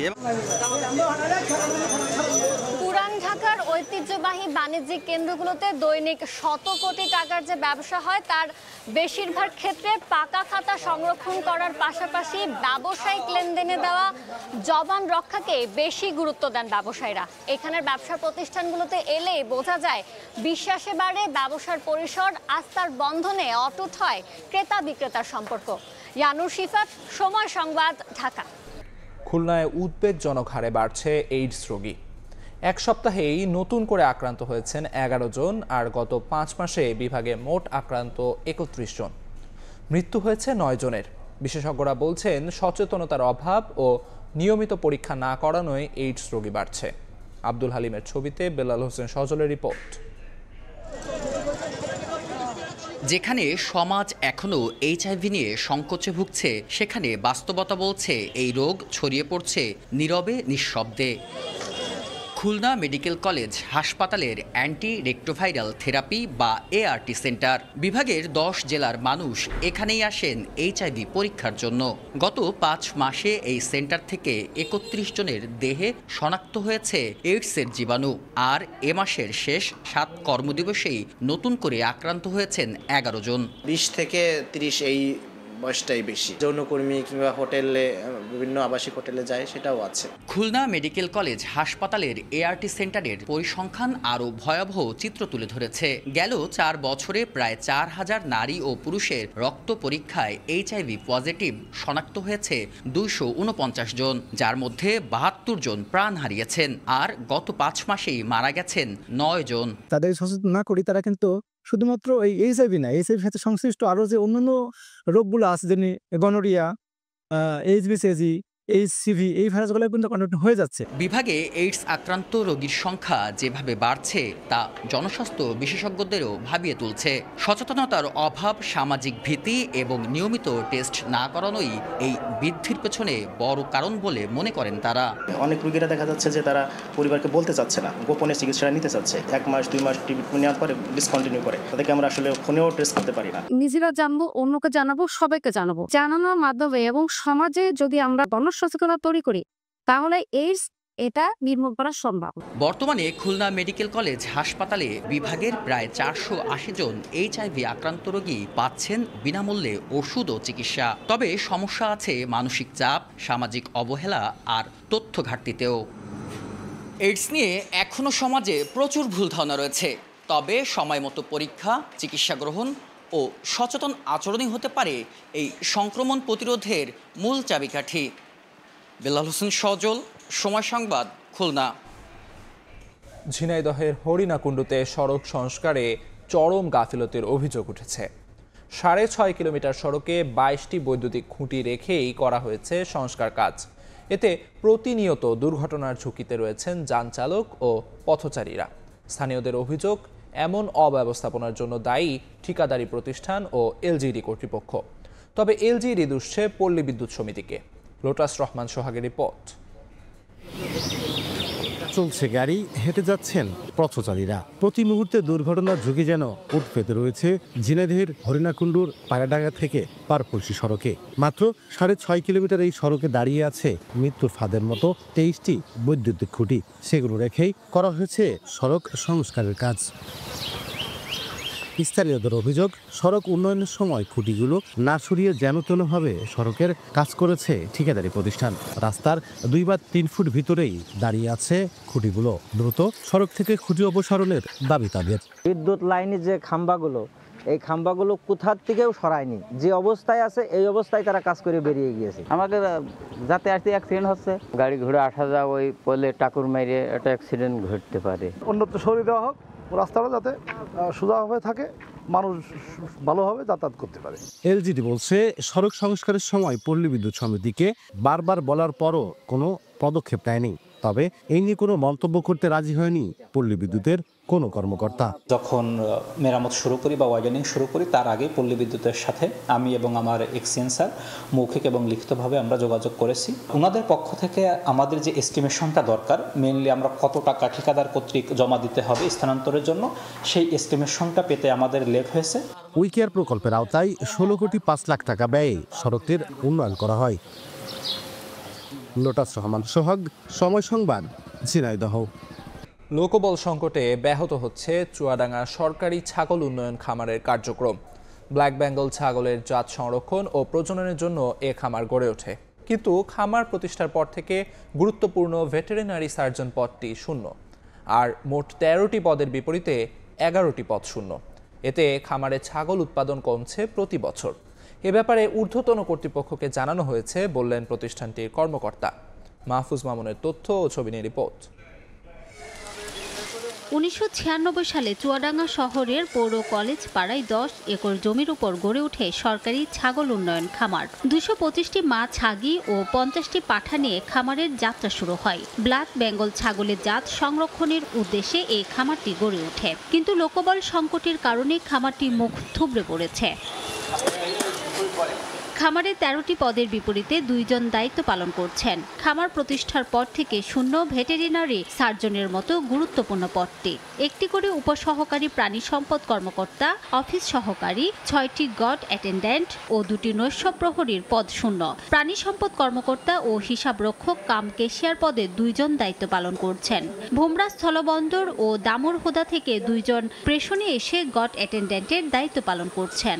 এখানে আমরা এসে দেখি লোকজন কম, হ্যাঁ, ছাগল সামান খুব একটা পাওয়া যায় না। আমাদের যে ট্রেনার বা আমাদের যারা শেখাবে ভেটেরিনারি সার্জন, তারা সেই পোস্টটা এখানে খালি আছে। এখানে জনবল 6 জনের ভিতরে 2 জন আছি, তা আমাদের উপরে প্রেশার পড়ে অনেকটা। বর্তমানে খামারে প্রাপ্তবয়স্ক, বাড়ন্ত ও বাচ্চা পাঠা এবং ছাগি রয়েছে 388টি। 2017-18 অর্থ বছর থেকে 2024-25 অর্থ বছরের মার্চ পর্যন্ত 1035টি পাঠা ও 893টি ছাগি বিতরণ করা হয়েছে। খামারে দিন দিন ছাগল উৎপাদন কমছে জানান কর্মচারীরা। তবে জনবল সংকটের কথা ঊর্ধ্বতন কর্তৃপক্ষকে অবহিত করা হয়েছে জানিয়ে প্রতিষ্ঠানটির কর্মকর্তা বলছেন দ্রুত বিষয়টির সমাধান হবে। বিদ্যমান জনবল সংকট রয়েছে, এই জনবল সংকটের বিষয়টা আমরা আমাদের অধিদপ্তর, আমাদের ঊর্ধ্বতন কর্তৃপক্ষকে আমরা অবহিত করেছি। তারা এখানে যত দ্রুত সম্ভব জনবল নিয়োগের বিষয়ে প্রয়োজনীয় সিদ্ধান্ত গ্রহণ করবেন বলে আমাদেরকে আশ্বস্ত করেছেন। 2023-24 অর্থ বছরে খামারে 510টি ছোট বড় পাঠা ও ছাগি ছিল। সময় সংবাদ, চুয়াডাঙ্গা। দেশের উন্নয়নের পেছনে প্রবাসীরাই মূল অংশীদার। প্রবাসীদের অবহেলা নয়, যথাযথ মর্যাদা দেওয়ার জন্য অন্তর্বর্তী সরকার কাজ করছে বলে জানিয়েছেন প্রবাসী কল্যাণ উপদেষ্টা আসিফ নজরুল। বুধবার বিকেলে প্রবাসী কল্যাণ ভবনে প্রবাসীদের মেধাবী সন্তানদের শিক্ষাবৃত্তি প্রদান অনুষ্ঠানে একথা বলেন তিনি। জানান, প্রবাসীদের চিকিৎসার জন্য ঢাকায় একটি বিশেষায়িত আধুনিক হাসপাতাল তৈরি করা হবে। এর আংশিক মালিকানা থাকবে প্রবাসীদের হাতে। অনুষ্ঠানে প্রবাসীদের মেধাবী সন্তানকে শিক্ষাবৃত্তি, প্রতিবন্ধী ভাতা, অসুস্থ প্রবাসীদের চিকিৎসা সহায়তার অংশ হিসেবে ঢাকা বিভাগে 103 জনকে 1,93,00,000 টাকা অনুদান দেয় প্রবাসী কল্যাণ ও বৈদেশিক কর্মসংস্থান মন্ত্রণালয়। সারা জীবন প্রবাসীদেরকে আপনার অবহেলা করা হয়েছে, তাদেরকে আমরা প্রাপ্য মর্যাদা দিতে পারি নাই। আমাদের সবার প্রচেষ্টা হচ্ছে আপনাদের প্রতি মিনিমাম কৃতজ্ঞতা জ্ঞাপন করার জন্য যেসব পদক্ষেপ নেওয়া প্রয়োজন সেগুলি যেন আমরা নিতে পারি। বাড়িধারা এলাকার কাছে আমাদের 8.5 বিঘা জমি আছে প্রবাসী কল্যাণ বোর্ডের। তো আমাদের ইচ্ছা আছে ওখানে একটা হসপিটাল করব, এবং ওই হসপিটালটা হবে প্রবাসীদের হসপিটাল। না, প্রবাসীদের চিকিৎসা না, প্রবাসীরা মালিক হবে। চট্টগ্রামে বাসের ভেতর সংঘবদ্ধ ধর্ষণের শিকার হয়েছেন এক কিশোরী। এ ঘটনায় বাস চালক ও তার সহকারীকে গ্রেফতার করা হয়েছে, তবে পলাতক সুপারভাইজার। পুলিশ জানায়, মঙ্গলবার দুপুরে কক্সবাজার থেকে বাসটিতে চড়ে চট্টগ্রামে রওনা দেন ওই কিশোরী। অন্যদের বাস থেকে নামিয়ে দেওয়ার পর তাকে গন্তব্যে নিয়ে যাওয়ার কথা বলে বাস চালক, সুপারভাইজার ও সহকারী। পরে বাসটি টার্মিনালে নিয়ে সন্ধ্যা থেকে ভোর 4টা পর্যন্ত সংঘবদ্ধ ধর্ষণ করা হয় বলে অভিযোগ করেন ওই কিশোরী। তার অভিযোগের ভিত্তিতে বুধবার দিনব্যাপী অভিযান চালিয়ে বাস চালক লোকমান তারেক ও তার সহকারী হানিফকে গ্রেফতার করে চন্দগাঁও থানা পুলিশ। প্রাথমিক জিজ্ঞাসাবাদে অভিযোগ স্বীকার করেছেন তারা। ভুক্তভোগী কিশোরী চট্টগ্রাম মেডিকেল কলেজ হাসপাতালে চিকিৎসাধীন।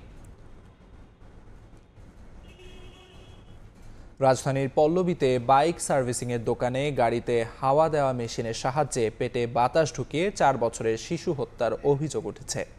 নিহত শিশুর নাম আবু বকর সিদ্দিক।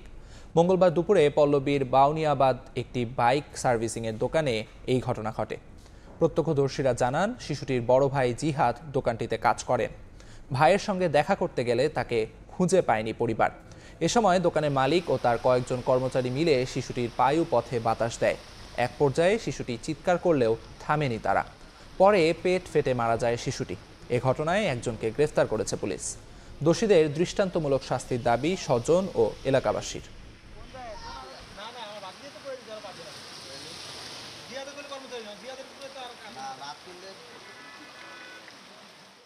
পাইপতে গ্যাস দিয়ে নারী বুড়ি ছিঁড়ে ফেলছে, রক্ত বেড়ে গেছে, তুমি তাড়াতাড়ি আসো। আসলে 4-5 জন লোক ছিল। আমার ভাতিজা যেটা এই কারখানায় কাজ করে কাজ শিখে, ও আমাকে বলছে যে এখানে 4-5 জন লোক ছিল, ওকে চা রুটি আনতে পাঠাইয়া ওরা এই ঘটনাটা ঘটেছে। চিকিৎসা শুনে এখানে আইছি, আইসা দেখি আপনার একটা বাচ্চা কুলে নিয়ে তারা এইখানে রিক্সা দিয়ে এদিক চলে গেছে। এর বেশি আমি দেখিনি। আমরা এই নিহত্যার আমরা সুস্থ তদন্ত এবং সুস্থ বিচার চাই।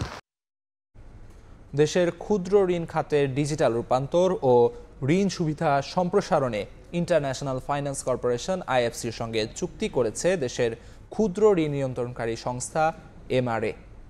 $3.5 লাখ এই প্রকল্পে যেমন MRAর সক্ষমতা বৃদ্ধি করবে, তেমনি প্রান্তিক মানুষের জীবন বদলে ভূমিকা রাখবে বলে আশা সংশ্লিষ্টদের। দারিদ্র্য বিমোচন ও টেকসই উন্নয়নে 4 দশক ধরে দেশের অর্থনীতিতে বিশেষ ভূমিকা রাখছে ক্ষুদ্র ঋণ কার্যক্রম। দিন দিন বাড়ছে ঋণের পরিমাণ ও সুবিধাভোগী মানুষের সংখ্যা। এবার ক্ষুদ্র ঋণ খাতের ডিজিটাল রূপান্তর ও গৃহ ঋণ সম্প্রসারণে বুধবার রাজধানীতে চুক্তি স্বাক্ষর করেছে ইন্টারন্যাশনাল ফাইন্যান্স কর্পোরেশন IFC ও micro credit regulatory authority MRA। জানানো হয়, প্রায় $3.5 লাখ প্রকল্প বাস্তবায়ন হলে বৃদ্ধি পাবে MRAর অভ্যন্তরীণ সক্ষমতা। It challenges us to act purposefully and urgently. As the regulator, MRA stands ready to draft enabling policies, support pilot interventions, and build its internal capacity to monitor this evolving landscape. IFC মনে করে প্রান্তিক নারীদের আর্থিক অন্তর্ভুক্তি ও জীবনমান উন্নয়নে নতুন দ্বার উন্মোচন করবে এই প্রকল্প। We are extremely delighted that we are today expanding our work in partnership with MRA to the microfinance sector, which is central for financial inclusion in Bangladesh. চুক্তির অধীনে ক্ষুদ্র ঋণ সংক্রান্ত প্রশিক্ষণ দেয়া সহ বিভিন্ন কার্যক্রম পরিচালিত হবে। ফরহাদুর রহমান, সময় সংবাদ, ঢাকা। বাংলাদেশে ইসলাম প্রচারের ক্ষেত্রে যেসব অলিয়া উলিয়া গুরুত্বপূর্ণ ভূমিকা রেখেছেন, তাদের মধ্যে স্মরণীয় এক নাম হযরত খান জাহান আলী রহমাতুল্লাহ আলাইহি। তিনি ছিলেন একজন যোদ্ধা, সাধক, ধর্মপ্রচারক ও সুশাসক। জীবনের বেশিরভাগ সময় ব্যয় করেন ইসলামের সেবায়। 600 বছরেরও বেশি সময় পেরিয়ে গেলেও সেই নাম এতটুকু ম্লান হয়নি। সারা বছরই হযরত খান জাহানের সঙ্গে মানুষের আত্মিক প্রেম ও ভালোবাসার জন্য তার সমাধিস্থলে নামাজ পড়েন, রোজা রেখে মানত করেন ভক্তরা। আলী আকবর টুটুলের তথ্য ও আমিনুল ইসলামের ছবিতে রিপোর্ট। প্রাচীন খলিফাতাবাদ রাজ্যের প্রতিষ্ঠাতা হযরত খান জাহান রহমতুল্লাহ আলাইহি, তার মাজারটি বাগেরহাটের 60 গম্বুজ মসজিদ থেকে 2.5 কিলোমিটার দক্ষিণ পূর্ব দিকে অবস্থিত। সমাধিটি ঐতিহাসিক গুরুত্বপূর্ণ স্থান, যা 67.1 মিটার পূর্ব পশ্চিম এবং 64.7 মিটার উত্তর দক্ষিণ দৈর্ঘ্য বিশিষ্ট বেষ্টনী দ্বারা ঘেরা। এটি বাইরের দিকে 13.7 মিটার এবং ভেতরের দিকে 9.1 মিটার বিস্তৃত। প্রাচীন ইটের নির্মিত একটি বর্গাকার ভবন, যার চারপাশে 4টি গোলাকার পিলার রয়েছে। সমাধির উপর আরবি ও ফার্সি লিপি খোদিত রয়েছে, যদিও অধিকাংশ লেখাই এখন অস্পষ্ট। মাজার ঘিরে প্রায় 200 একর আয়তনের বিশাল দিঘি রয়েছে। দিঘিটি আধ্যাত্মিক সাধক হজরত খানজাহান আলী খনন করার পর যাতে কেউ জলাশয় সুপেয় পানি নষ্ট করতে না পারে সেজন্য একজোড়া মিঠা পানির কুমির ছেড়ে দেয়া হয়। সেই থেকেই বংশ পরম্পরায় দরগাহ দিঘিতে কুমিরের বিচরণ। বয়স্কজনিত কারণে শতবর্ষী কালা পাহাড় ও ধলা পাহাড় কুমির মারা যায়, তাই দূর দূরান্ত থেকে আসা দর্শনার্থীরা বর্তমানে কুমিরের দেখা না পেয়ে বেশি সময় মাজার এলাকায় থাকছে না। অনেকে দিঘিতে অবাধে বিচরণ করা কুমির আনার দাবিও জানান। বাবা খানজাহানের যায় এবং একটু ভালো লাগে, ভালো লাগার কারণেই আসি। অনেক বাবার দরবারে মানত করে, হ্যাঁ, আল্লাহ তার মানত পুরো করে। বিদেশি লোকও আসে, কিন্তু যে থাকবে, থাকার জন্য ভালো কোনো পরিবেশ এখানে নেই। পর্যাপ্ত গণশৌচাগার বা আলাদা করে কোনো একটা ওয়াশরুমের ব্যবস্থা করা দরকার ছিল। আসছিলাম কুমির দেখতে, কিন্তু কুমির একটাও নাই এখন। We wanted to see like the history, and this is one of the most impressive buildings as we know, so we came here to visit, and before we visited also the mosque. প্রতি বছর চৈত্র মাসের পূর্ণিমার সময় খানজাহানের মাজারে মেলা ও অগ্রহায়ণ মাসে ওরস হয়। এতে লক্ষাধিক ভক্তের সমাগম ঘটে। 550 বছর ধরে এখানে কুমির আছে, এটা মানুষ দেখতে আসে এবং অনেক দূর দূরান্ত থেকে এই কুমির, এই জন্য কুমিরের এখানে প্রয়োজন। দিঘির চারিপাশ থেকে পর্যটনদের যাতায়াতের কিছু রাস্তা আছে, যদি এগুলো অনতিবিলম্বে সংস্কার করা দরকার এবং আরো আধুনিক করা দরকার। দিঘিতে কুমির ছাড়ার বিষয়ে সংশ্লিষ্টদের সঙ্গে যোগাযোগ করে ব্যবস্থা নেওয়া হবে বলে জানান জেলা প্রশাসক। ঐতিহাসিক 60 গম্বুজ মসজিদের যেমন অবকাঠামো উন্নয়ন করা যেতে পারে, হোটেল বা অন্য অবকাশ কেন্দ্র স্থাপন করা যেতে পারে, পাশাপাশি খানজাহান আলীর মাজারে যে কুমিরের এই বিষয়ে যদি আমরা কিছু উদ্যোগ নিতে পারি, আমার মনে হয় দর্শনার্থী বাড়বে। ঐতিহাসিক হজরত খানজাহান আলী মাজারে বছরে প্রায় 20 লাখ দেশি বিদেশি দর্শনার্থী আসেন। সময় সংবাদ, বাগেরহাট। ভোরের সময় এই ছিল আমার কাছে। পরবর্তী সংবাদগুলো জানাতে সঙ্গে থাকবেন কাজল আব্দুল্লাহ। ধন্যবাদ। পয়লা বৈশাখের আনন্দ শোভাযাত্রার মোটিফ তৈরি করা শিল্পী মানবেন্দ্র ঘোষের মানিকগঞ্জের বাড়িতে আগুন দিয়েছে দুর্বৃত্তরা। স্বজনদের অভিযোগ, শোভাযাত্রায় মোটিফ কার্যক্রমে অংশ নেওয়ার কারণে আগুন দেওয়া হয়েছে। জড়িতদের বিচারের দাবি জানিয়েছে পরিবার ও স্থানীয়রা। খবর পেয়ে ঘটনাস্থল পরিদর্শন করেছে সিআইডি। পুড়ে ছাই পুরো ঘর, ছড়িয়ে ছিটিয়ে পড়ে আছে পোড়া আসবাবপত্র। মঙ্গলবার রাতে মানিকগঞ্জ সদর উপজেলার গড়পাড়া ঘোষ বাজার এলাকার শিল্পী মানবেন্দ্রের বাড়িতে আগুন দেয় দুর্বৃত্তরা। এতে পুড়ে গেছে ঘরের আসবাবপত্র, একটি মোটরসাইকেল ও একটি শ্যালো মেশিন সহ সবকিছু। পহেলা বৈশাখ উদযাপনে আনন্দ শোভাযাত্রার মোটিফ বানানোর কার্যক্রমে অংশ নিয়েছিলেন শিল্পী মানবেন্দ্র ঘোষ।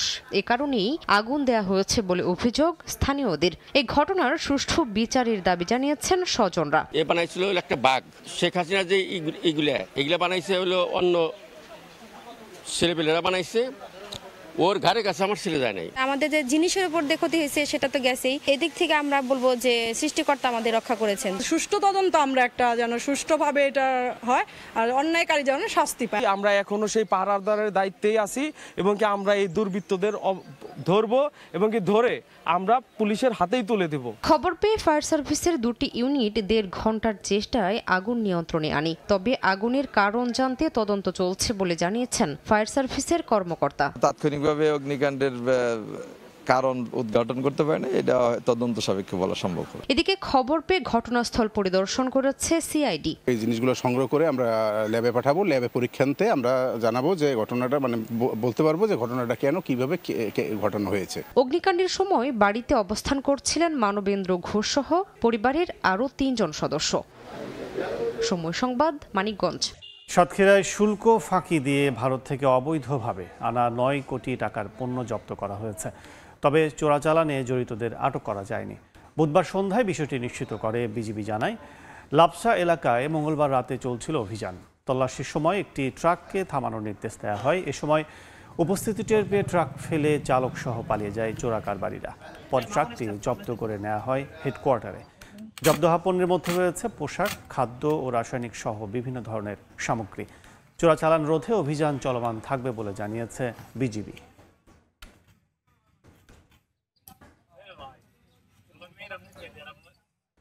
ঠাকুরগাঁওয়ে মারধর ও হত্যা চেষ্টা মামলায় গ্রেফতার করা হয়েছে রানীশংকৈল উপজেলার হোসেনগাঁও ইউনিয়ন যুবলীগের সাধারণ সম্পাদক মতিউর রহমান মতিকে। আদালতে নেয়ার পথে তাকে ছিনিয়ে নেয়ার চেষ্টা করেন সমর্থকরা। এই ঘটনায় 4 জনকে আটক করা হয়েছে। পুলিশ জানায় ইউনিয়ন বিএনপির সভাপতি মমতাজ আলী করার একটি মামলার আসামি মতিউর রহমান মতি সহ অজ্ঞাত 10 থেকে 12 জন। মামলার মূল আসামি হিসেবে গ্রেফতার করা হয় মতিকে। এক পর্যায়ে থানা ঘেরাও করে তাকে ছিনিয়ে নেয়ার চেষ্টা করে মতির সমর্থকরা। তাদের ছত্রভঙ্গ করতে মোতায়েন করা হয় পুলিশের অতিরিক্ত সদস্য। পরিস্থিতি স্বাভাবিক হলে মতিকে আদালতে তোলা হলে কারাগারে পাঠানোর নির্দেশ দেওয়া হয়।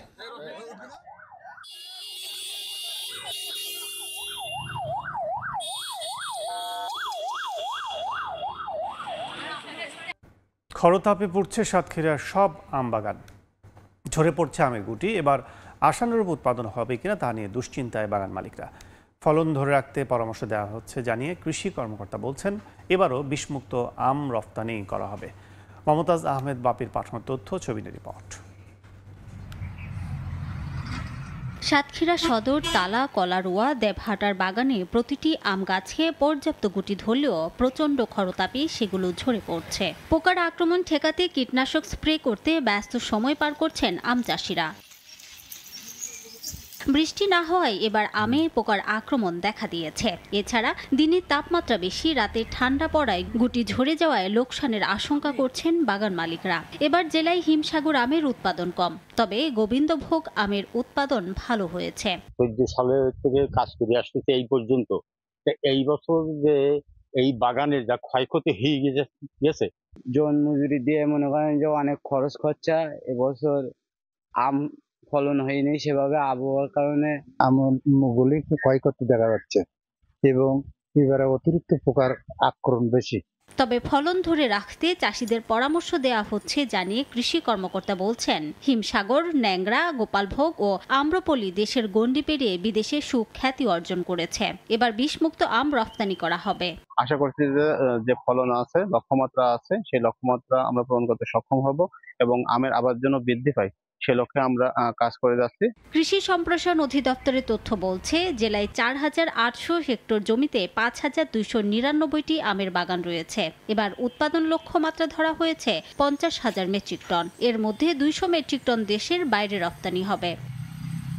সময় সংবাদ, সাতক্ষীরা। খাগড়াছড়িতে আকস্মিক কাল বৈশাখী ঝড়ে ক্ষতিগ্রস্তদের পাশে দাঁড়িয়েছে সেনাবাহিনী ও জেলা প্রশাসন। 15 এপ্রিল ভোরে কালবৈশাখী ঝড় আঘাত হানে মাটিরাঙ্গা উপজেলার আলুটিলার পুনর্বাসন পাড়া, 14 পাড়া ও হৃদয় মেম্বার পাড়ায় একটি সরকারি প্রাথমিক বিদ্যালয়ে ক্ষতি হয়। ক্ষতিগ্রস্ত স্কুল মেরামতের জন্য ঢেউটিন ও নগদ টাকা প্রদান করা হয়। ক্ষতিগ্রস্ত পরিবারকে আর্থিক সহায়তা প্রদান করেন Khagrachhari region commander brigadier general Sharif Mohammad Aman Hasan.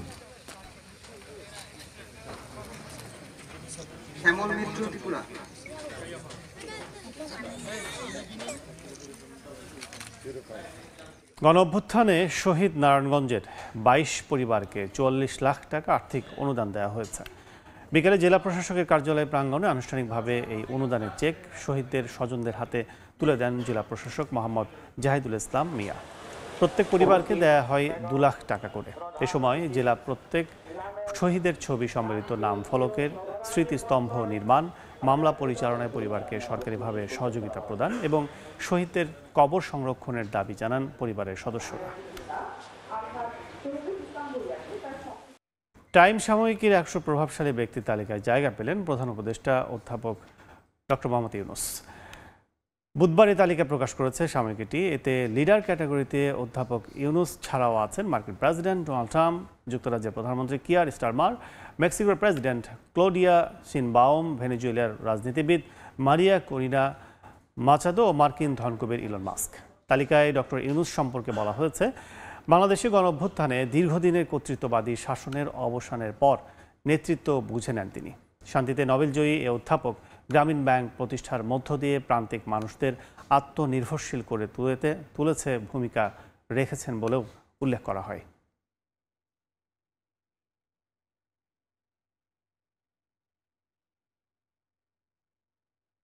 চীনা পণ্যের ওপর শুল্ক বাড়িয়ে 245% করার ঘোষণা দিয়েছেন ডোনাল্ড ট্রাম্প। মার্কিন পণ্যে চীনের 125% শুল্কের জবাবে এই সিদ্ধান্ত নিয়েছেন মার্কিন প্রেসিডেন্ট। চীন দাবি করেছে এই বাণিজ্য যুদ্ধ বেইজিং শুরু করেনি। দিন দিন চরম আকার ধারণ করছে চীন যুক্তরাষ্ট্র বাণিজ্য যুদ্ধ। পাল্টাপাল্টি শুল্ক আরোপ করছে ওয়াশিংটন বেইজিং। চীনের ওপর নতুন করে 100% শুল্ক আরোপের ঘোষণা দিয়েছেন মার্কিন প্রেসিডেন্ট ডোনাল্ড ট্রাম্প। এর আগে ধাপে ধাপে শুল্ক বাড়িয়ে করা হয় 145%। এক বিবৃতিতে হোয়াইট হাউস জানায়, অন্যান্য দেশের সঙ্গে শুল্ক বিষয়ে আলোচনা চললেও চীনের প্রতিশোধমূলক পদক্ষেপের কারণে সুবিধার বাইরে বেইজিং। ট্রাম্পের এ সিদ্ধান্তের কড়া জবাব দিয়েছে চীন। স্থানীয় সময় বুধবার দেশটির পররাষ্ট্র মন্ত্রণালয়ের মুখপাত্র লিন জিয়ান বলেন, এই শুল্ক যুদ্ধ শুরু করেছে যুক্তরাষ্ট্র। বেইজিং কোনো বাণিজ্য যুদ্ধ চায় না। নিজেদের অধিকার রক্ষায় প্রয়োজনীয় সব ব্যবস্থা নেওয়া হবে বলেও জানান তিনি। শুল্ক নিয়ে হুমকি বন্ধ করে যুক্তরাষ্ট্রকে আলোচনার আহ্বান জানান লিন জিয়ান।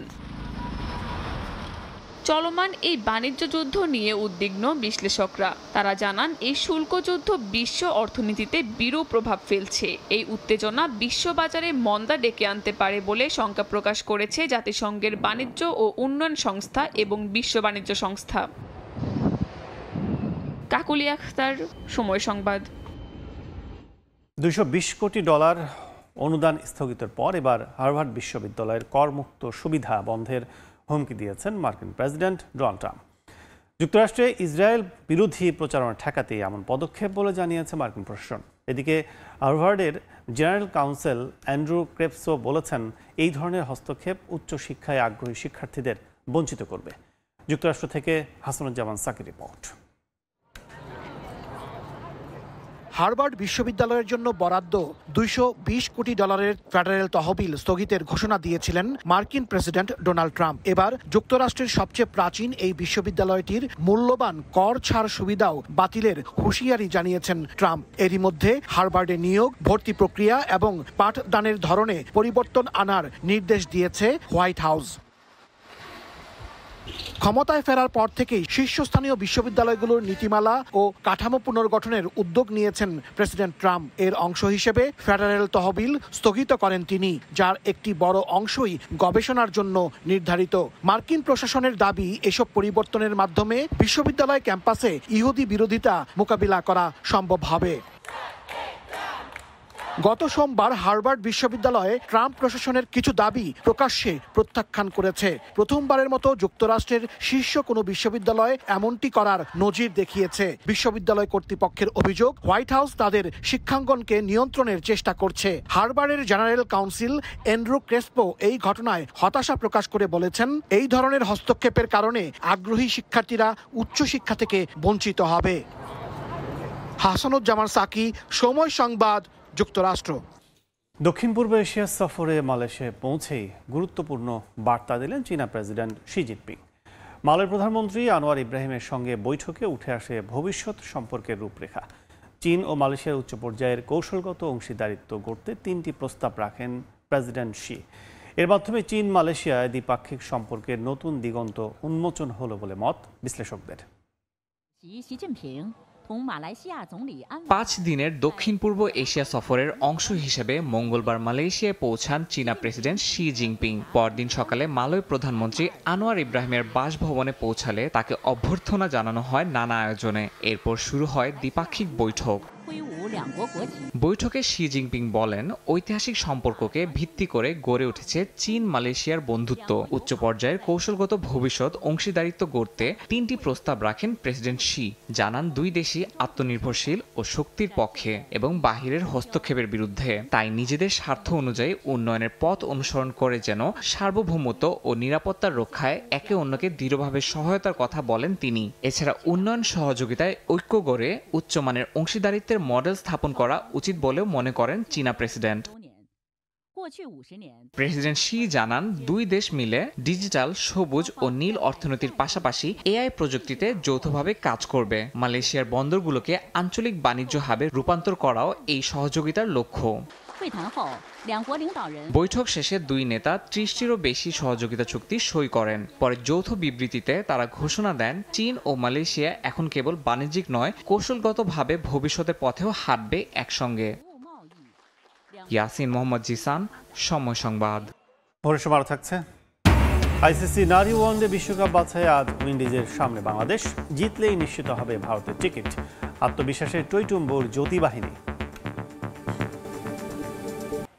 কুয়েতে প্রকৌশল স্বাস্থ্যসেবা সহ বিভিন্ন খাতে কাজ করছেন দক্ষ প্রবাসী বাংলাদেশিরা। বাড়ছে দেশের রেমিটেন্স প্রবাহ। তবে শুধু অর্থনীতি নয়, শিক্ষিত দক্ষ এই জনশক্তি বিদেশে গড়ে তুলেছেন বাংলাদেশের একটি সম্মানজনক ভাবমূর্তি। তাই দেশটিতে আরও দক্ষ জনশক্তি রফতানির বিষয়টি গুরুত্ব সহকারে দেখার আহ্বান প্রবাসী বিশিষ্টজনদের। মঈন সুমনের রিপোর্টে বিস্তারিত। বিশ্বের নানা প্রান্তে ছড়িয়ে ছিটিয়ে থাকা লাখ লাখ বাংলাদেশি প্রবাসী তাদের পরিশ্রম আর মেধাই দেশের উন্নয়নের অন্যতম চালিকা শক্তি। দক্ষতা আর শিক্ষার গুণে তারা কেবল নিজেদের ভাগ্যই বদলাচ্ছেন না, পাল্টে দিচ্ছেন পুরো দেশের অর্থনীতির চিত্র। বর্তমানে বিশ্বের বিভিন্ন দেশে অবস্থান করছেন প্রায় 1 কোটিরও বেশি বাংলাদেশি। তাদের পাঠানো রেমিটেন্সে প্রতিনিয়ত সমৃদ্ধ হচ্ছে দেশের বৈদেশিক মুদ্রার ভান্ডার। বর্তমানে দেশের মোট বৈদেশিক মুদ্রার রিজার্ভ ছড়িয়েছে $26 বিলিয়ন। এতে অবদান আছে প্রবাসীদের পাঠানো রেমিটেন্সও। তবে শুধু অর্থনীতি নয়, শিক্ষিত ও দক্ষ এই জনশক্তি বিদেশে গড়ে তুলেছেন বাংলাদেশের একটি সম্মানজনক ভাবমূর্তি। কুয়েতে বর্তমানে প্রায় 3 লাখের মতো প্রবাসী বাংলাদেশি আছেন। তাদের বড় একটি অংশ সাধারণ শ্রমিক হিসেবে কাজ করছেন। এছাড়া কুয়েতের মূল অর্থনৈতিক চালিকা শক্তি তেল, বিদ্যুৎ সহ প্রকৌশল, স্বাস্থ্য খাতে গুরুত্বপূর্ণ ভূমিকা পালন করছেন প্রবাসী বাংলাদেশিরা। তারা বলেন, এখানে যত বেশি দক্ষ মানুষ আসবে ততই বৃদ্ধি পাবে রেমিটেন্স। সরকারিভাবে উদ্যোগ নিয়ে যদি ভিসাটা ওপেন করতে পারে প্রফেশনালদের জন্য, ইঞ্জিনিয়ার বা প্রফেশনাল আনার উদ্যোগ নেয়, সেটা আরও ভালো হয়। ড্রাগ কোয়ালিটি কন্ট্রোলে ল্যাব সেক্টরের লোকের দরকার আছে, তারপরে নার্সিংয়ের দরকার আছে, আপনার ফিজিওথেরাপি থেকে সব রকম সাইডে আপনার লোকের দরকার আছে, ফার্মাসিতে তো অবশ্যই আছে। আপকামিং ডেইসে বেশ কিছু নতুন পাওয়ার স্টেশন আসছে, নতুন কিছু কন্ট্রাক্ট হচ্ছে, সেখানে যথেষ্ট দক্ষ শ্রমিকের চাহিদা থাকবে। সো ভিসাগত জটিলতা যদি কেটে যায় তাহলে আমি মনে করি বাংলাদেশিদের জন্য শ্রমবাজার একটা ব্যাপক সাড়া ফেলবে কুয়েতের এই মার্কেটটা। কুয়েতে দক্ষ জনশক্তি রপ্তানি, প্রশিক্ষণ এবং শিক্ষায় আরও বিনিয়োগী আগামীর পথ চলার চাবিকাঠি হতে পারে বলে মনে করেন সংশ্লিষ্টরা। মঈন সুমন, সময় সংবাদ, কুয়েত। শুরু হচ্ছে ডিপিএল সুপার লিগ। প্রথম দিনে মাঠে নামবে 6 জায়ান্ট। মিরপুরে মোহামেডানের মুখোমুখি হবে লিজেন্ডস অফ রূপগঞ্জ। শিরোপার দাবিদার সাদা কালোরা আশাবাদী জয়ের ব্যাপারে। শীর্ষে থাকা আবাহনের প্রতিপক্ষ অগ্রণী ব্যাংক ক্রিকেট ক্লাব। টেস্ট সিরিজের জন্য ক্রিকেটার ছাড়লেও পরিকল্পনায় তেমন করে পরিবর্তন আনছে না আকাশী নীলরা। পূর্ণ 2 পয়েন্টের জন্য লড়বে দল, জানিয়েছেন হেড কোচ হান্নান সরকার। আরেক ম্যাচে গাজী গ্রুপ ক্রিকেটার্সের প্রতিপক্ষ গুলশান ক্রিকেট ক্লাব। সবগুলো ম্যাচ শুরু হবে সকাল 9টায়। শিরোপার রেসে শক্ত দাবিদার মোহামেডান। টেবিল টপার আবাহনীকে হারিয়ে তার বার্তাই দিয়ে রেখেছে সাদা কালোরা। তবে দলটা আছে বিপাকে। তামিম ইকবালের অসুস্থতা, অধিনায়ক তাওহিদ হৃদয়ের 2 ম্যাচের নিষেধাজ্ঞা, জাতীয় দলের জন্য গুরুত্বপূর্ণ ক্রিকেটারদের ছেড়ে দেয়া। সুপার লিগের আগে কঠিন চ্যালেঞ্জের মুখে সাদা কালো শিবির। তাই বাধ্য হয়েই নতুন ক্রিকেটার যুক্ত করতে হচ্ছে স্কোয়াডে। বড় নাম মুস্তাফিজুর রহমান। 8 জন প্লেয়ার চলে গেছে, 10 জন আমরা কিছু প্লেয়ার নিয়েছি বাইরে থেকে যারা খেলছে না, এবছর অন্য টিমে খেলেনি, যেমন ফরাদ হোসেন, নাবিল সামাদ চৌধুরী। আমরা কিছু আগেই নিয়েছিলাম নাম ফেরদৌস। মোস্তাফিজের সাথে কথা হয়েছে আমাদের, ও রাজি হয়েছে আমাদের টিমে খেলতে। মোস্তাফিজের একটা ব্যাপারে ইস্যু আছে, সেটা হচ্ছে 2টা ম্যাচ খেলবে, একটা রেস্ট দিতে হবে ম্যান্ডেটরি, আবার 2টা ম্যাচ। তো 5টা ম্যাচের আমাদের সুপার লিগ, তো আমরা একটু ক্যালকুলেট করে খেলাতে হবে আমাদের। কীভাবে খেলাবো এটা পুরো ম্যানেজমেন্ট একটা ডিসিশন মেকিং করতে হবে সময় নিয়ে। সব চ্যালেঞ্জ পেছনে ফেলে প্রথম ম্যাচে লিজেন্ডস অফ রূপগঞ্জের বিপক্ষে মাঠে নামবে মোহামেডান। আগের দিন বৃষ্টিতে পণ্ড হয়েছে অনুশীলনও। তবে জয়ের ব্যাপারে আশাবাদী দল। একই সঙ্গে শাস্তি কমানোর আবেদন করেছে তাওহিদ হৃদয়ের। হৃদয় তো আপনারা জানেন জাতীয় দলের প্লেয়ার। আমরা ক্লাবের পরে আমরা চিঠি দিয়েছি বোর্ডকে।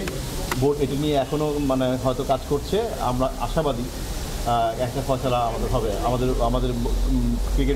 আমাদের মোহামেডান ক্লাবের ঊর্ধ্বতন কর্মকর্তারা এটা নিয়ে কাজ করছে। বৃষ্টি নামার আগেই অনুশীলন সেরেছে আবাহনী। হান্নান সরকারের অধীনে দলের বর্তমান সদস্যরা প্রস্তুতি নিয়েছে সুপার লিগের ম্যাচের জন্য।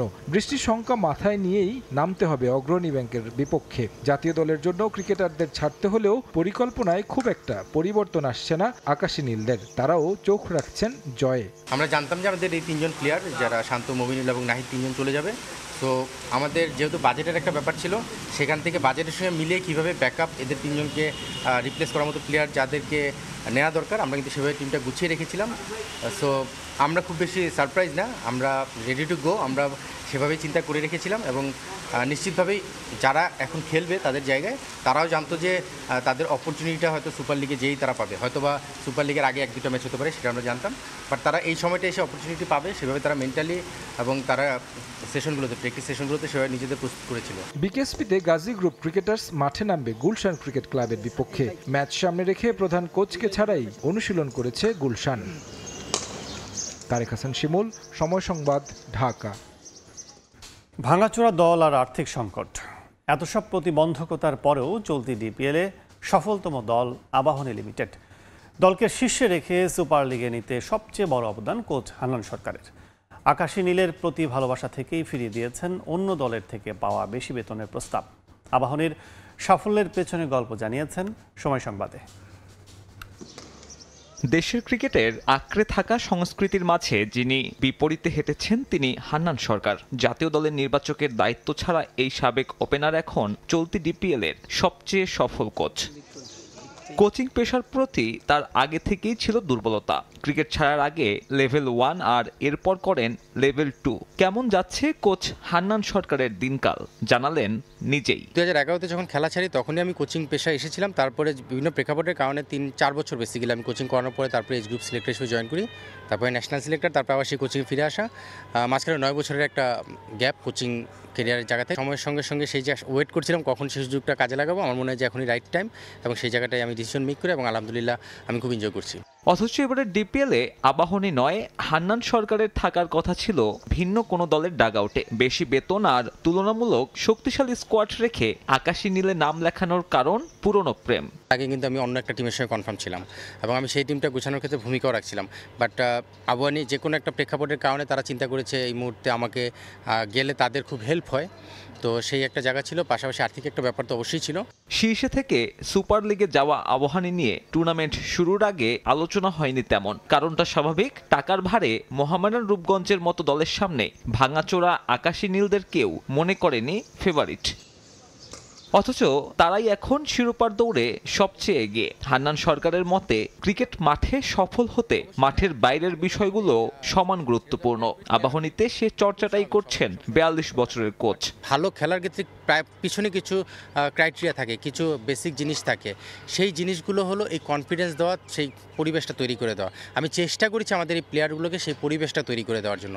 আকাশী নীলদের হয়ে সম্মানের ডিপিএল শিরোপা ধরে রাখলেই আপাতত কোচিংয়ে ফেরার 16 কলা পূর্ণ হবে হান্নান সরকারের। সাব্বির মিথুন, সময় সংবাদ, ঢাকা।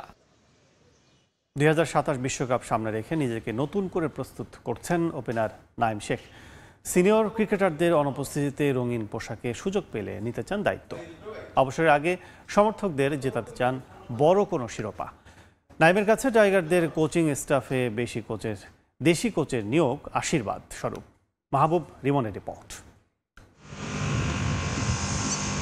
8 বছর ধরে খেলছেন ঢাকা প্রিমিয়ার লিগ, তবে এমন অলমমধুর অভিজ্ঞতা পাননি আগে। নিজের ব্যাট এসেছে অথচ নাঈম শেখের দল প্রাইম ব্যাংক জায়গা করে নিতে পারেনি সুপার লিগে। তাতে সপ্তাহ দুয়েকের বিশ্রাম মিলেছে। অবশ্য ব্যস্ত সূচির আগে যাকে দেখছেন সাপে বর। সামনেই এ দলের সিরিজ, এরপর শ্রীলঙ্কার বিপক্ষে পূর্ণাঙ্গ সফর। ঘরোয়া লিগের ফর্মের বিবেচনায় রঙিন পোশাকে প্রত্যাবর্তনের অপেক্ষায় নাঈম শেখ।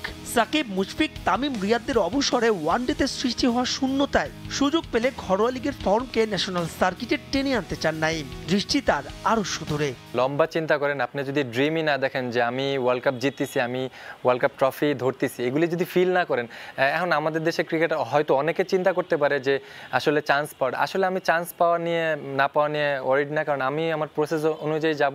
যখন অপরচুনিটি আসবে আমি 100% চেষ্টা করব। আমি চিন্তা করি যে আমরা বাংলাদেশ টিম কিভাবে চ্যাম্পিয়ন হবো, এই চিন্তা করতেছি যে আমি যে মাইন্ড সেট আপে এখন খেলতেছি, সবাই সবার মতন করে মাইন্ড সেট আপ রাখতেছে, কার কাছ থেকে কি শেখা যায়। টাইগারদের সিনিয়র সহকারী কোচ সালাউদ্দিনের শুরু, সবশেষ জিম্বাবুয়ে সিরিজে সোহেল ইসলাম। দেশি কোচদের সাম্প্রতিক সময়ে মূল্যায়ন করছে বিসিবি। নাঈমের মতে ক্রিকেটারদের হাতের তালুর মতোই চেনায়, যা তাদের জন্য আশীর্বাদ। এরা ছোটবেলা থেকে কিন্তু আমাদের দেখতেছে, এরা কিন্তু আমাদের দেখলেই বুঝে যে ওর আসলে এখন কি প্রয়োজন, ওর কি গ্রো আপ করা উচিত। তো এইরকম যখন বড় বড় কোচরা যখন চোখের সামনে এত রকমের কোচিং মেথড এদের কাছে থাকে, এদের কাছে নলেজ নেওয়া ছাড়া আমি মনে করি যে এটা আমাদের জন্য অনেক বড় অপরচুনিটি। এটা নট অনলি আমার ব্যাচ, আপনি সিনিয়র প্লেয়ারদের দেখবেন যে এরা এদের ফাহিম স্যার, সালাউদ্দিন স্যার, সুন স্যার এদের কাছ থেকে নেওয়ার চেষ্টা করছে। নিজেকে প্রতিনিয়তই পরিবর্তন করছেন নাইম শেখ, দেখছেন টেকনিকে আরও উন্নতির সুযোগ, যে জন্য সুযোগ পেলে কাজ করতে চান দেশি কোচদের সঙ্গে। নিয়মিত পরামর্শ নিচ্ছেন সিনিয়রদের কাছ থেকেও। সিচুয়েশনগুলো এখন আমাদের নেওয়া উচিত। মাহবুব রিমন, সময় সংবাদ, ঢাকা। নারী বিশ্বকাপ বাছাই খবর। ভারতের টিকিট নিশ্চিতে ম্যাচে মাঠে নামছে টুর্নামেন্টে অপ্রতিরোধ্য বাংলাদেশ। প্রতিপক্ষ ওয়েস্ট ইন্ডিজ। গেল জানুয়ারিতে যাদের বিপক্ষে সিরিজ হেরে সরাসরি বিশ্বকাপ খেলার স্বপ্ন ভেঙেছিল টাইগ্রেসদের, এ ম্যাচ তাই সুমনা ঋতুদের কাছে প্রতিশোধেরও। বিগ ম্যাচের আগে দলকে নির্ভর করছে ব্যাটারদের ফর্ম, তবে ক্যাচ মিস নিয়ে কিছুটা দুশ্চিন্তা আছে কোচের। লাহোরে ম্যাচ শুরু আজ সকাল 10:30টায়। জানুয়ারি থেকে এপ্রিল একই সমীকরণ, সেই একই প্রতিপক্ষ। জিততেই হবে, জেতা উচিত যদি মিলতে হয় বিশ্বকাপের টিকিট। সেবার সেন্ট কিটস আর নেভিসের সমীকরণ ছিল ওয়েস্ট ইন্ডিজের বিপক্ষে 3 ম্যাচে পেতে হবে 3 পয়েন্ট, তবে 2 ওয়ানডে হারে টাইগ্রেসদের খেলতে হচ্ছে বাছাই পর্বে। অবশ্য সেখানে বাংলার জয়িতাদের দাপট 3-on-3। 6 দলের টুর্নামেন্টে এখন পর্যন্ত 3 ম্যাচে 6 পয়েন্ট ঝুলিতে। ভারত বিশ্বকাপে জায়গা করে নিতে মোটে চাই আর একটা জয়। হিসেবটা এমন নয় ক্যারিবিয়ান নারীদের বিপক্ষে এই ম্যাচে পা হরকালে আর সুযোগ থাকবে না, সেক্ষেত্রে জিততেই হবে পাকিস্তানের বিপক্ষে শেষ ম্যাচে। তবে ওসব সমীকরণের মার প্যাচে যেতে চায় না বাংলাদেশ। লাহোরে এই ম্যাচ জিতেই করতে চায় উৎসব। সে পালে জোরসে হাওয়া লাগছে বাংলার জয়িতাদের রান উৎসব। দায়িত্ব নিয়ে গেল কয়েক বছরের বদনাম ঘুচিয়ে ব্যাটিংয়ে দারুণ উন্নতি সারোয়ার ইমরান শীর্ষদের। আর যেখানে captain Nigar leading from the front, 70, 101, 51 আর সবশেষ ম্যাচে আনবিটেন 83। এই জ্যোতিকে থামাবে কে? শারমিন সুপ্তাও আছেন ক্যারিয়ারের সেরা ছন্দে। ঋতুমণি, ফারজানা পিঙ্কিরাও জ্বলে উঠছেন দলের প্রয়োজনে। সব মিলিয়ে এ যেন এক স্বস্তির সুবাতাস। বোলিংয়ে বিশ্বকাপ বাছছে টাইগ্রেসদের আধিপত্য। শুরুতে ব্রেক থ্রু এনে দিচ্ছেন পেসার মারুফা। নাহিদা, সুমনাদের স্পিন বিশ্বের নীল প্রতিপক্ষ। সব মিলিয়ে বোলিং আর ব্যাটিং এই দুই বিভাগে আপাতত খুঁত নেই, কিন্তু তাই বলে পুরোপুরি নির্ভর নয় বাংলাদেশ। দুশ্চিন্তার নাম ফিল্ডিং। এ যেমন সবশেষ স্কটল্যান্ডের বিপক্ষে ম্যাচে হাত ফসকেছে হালি খানের ক্যাচ। স্কটিশ নারীদের 107 রানে 7 উইকেট তুলে নেওয়ার পরেও কিছুটা টিমে তালের ফিল্ডিংয়ে শেষ পর্যন্ত ম্যাচে হয়েছে হাড্ডাহাড্ডি লড়াই। তাই তো এই বিভাগে উন্নতির কোনো বিকল্প নাই। টানা ম্যাচ থাকায় ম্যাচটির আগের দিন বিশ্রামে ছিল বাংলাদেশ। অন্যদিকে মূল পর্বে জায়গা করে নেওয়ার সম্ভাবনা ফিকে হলেও একটা সুযোগ আছে ক্যারিবিয়ান নারীদের, আর সেটা জিততেই হবে শেষ দুটো ম্যাচ। বলাই বাহুল্য তারাও দিতে চাইবে মরণ কামড়। ম্যাচটা যে তাই কঠিন হতে যাচ্ছে টাইগ্রেসদের জন্য তা তো আর বলার অপেক্ষাই রাখে না। মাহবুব রিমন, সময় সংবাদ। বাংলাদেশের বিপক্ষে 2 ম্যাচ সিরিজের প্রথম টেস্ট খেলতে সিলেট পৌঁছেছে জিম্বাবুয়ে ক্রিকেট দল। বুধবার বেলা 12:15টার দিকে সিলেট আন্তর্জাতিক বিমানবন্দরে পৌঁছান উইলিয়ামস, ক্রেইগ, আরভিনরা। এয়ারপোর্টে বেশ উচ্ছ্বসিত দেখা গেছে জিম্বাবুয়ে দলকে। বডি ল্যাঙ্গুয়েজে দেখেই বোঝা গেছে এবার বেশ আত্মবিশ্বাসী তারা। এয়ারপোর্ট নেমেই সরাসরি টিম হোটেলে চলে যায় জিম্বাবুয়ে দল। এবার পূর্ণ শক্তির দল নিয়ে বাংলাদেশ খেলতে এসেছে সফরকারীরা। চোট কাটিয়ে জিম্বাবুয়ের টেস্ট দলে ফিরেছেন উইলিয়ামস, ছুটি কাটিয়ে বাংলাদেশে এসেছেন আরভিনও। অভিজ্ঞ 2 ক্রিকেটার আরভিন ও উইলিয়ামসের পাশাপাশি বাংলাদেশ সফরে ফেরানো হয়েছে বাঁহাতি স্পিনার ওয়েলিংটন মাসাকাজ্জাকে। তরুণ পেসার নিউম্যান নিয়ামরির বদলে সুযোগ পেয়েছেন তিনি। বিশ্রাম কাটিয়ে আজ মাঠে অনুশীলন করবে দুটো।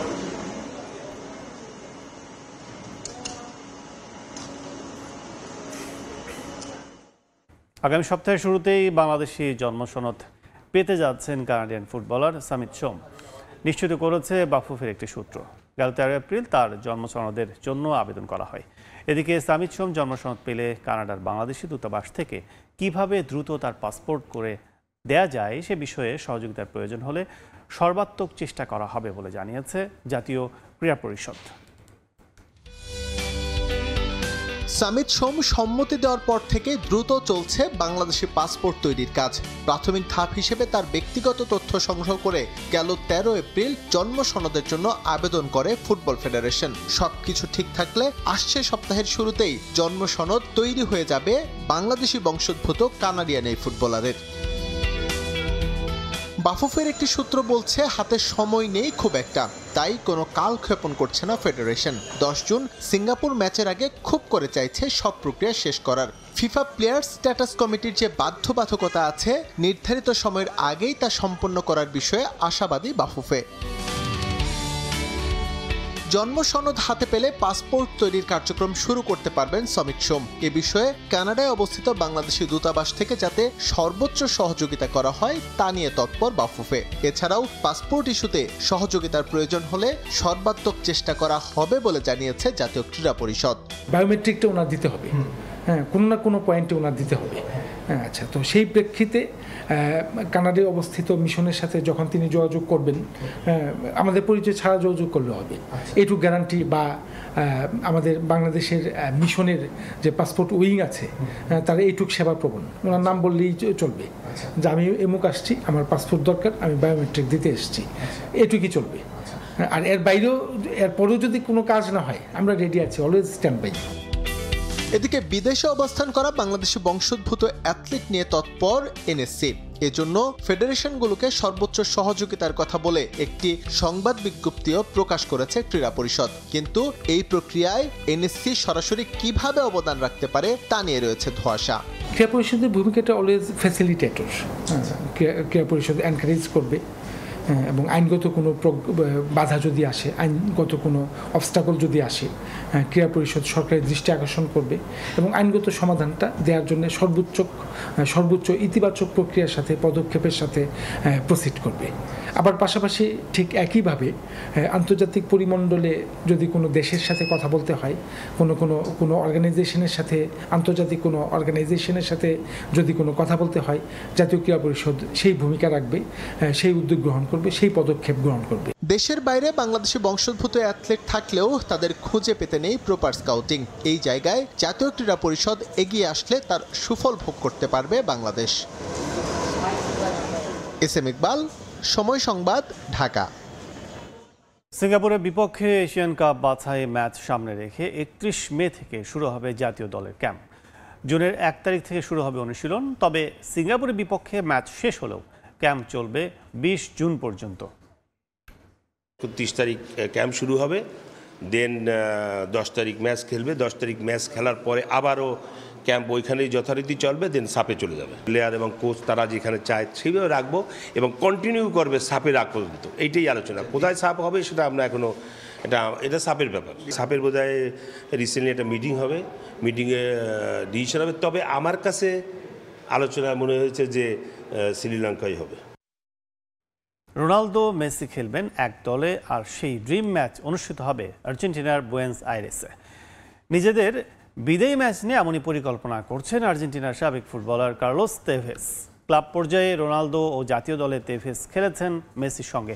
কঠিন হলেও দুই মহাতারকাকে রাজি করিয়ে নিজের স্বপ্ন বাস্তবায়ন করতে চান 2021 সালে ফুটবল থেকে অবসরে যাওয়া তেভেস।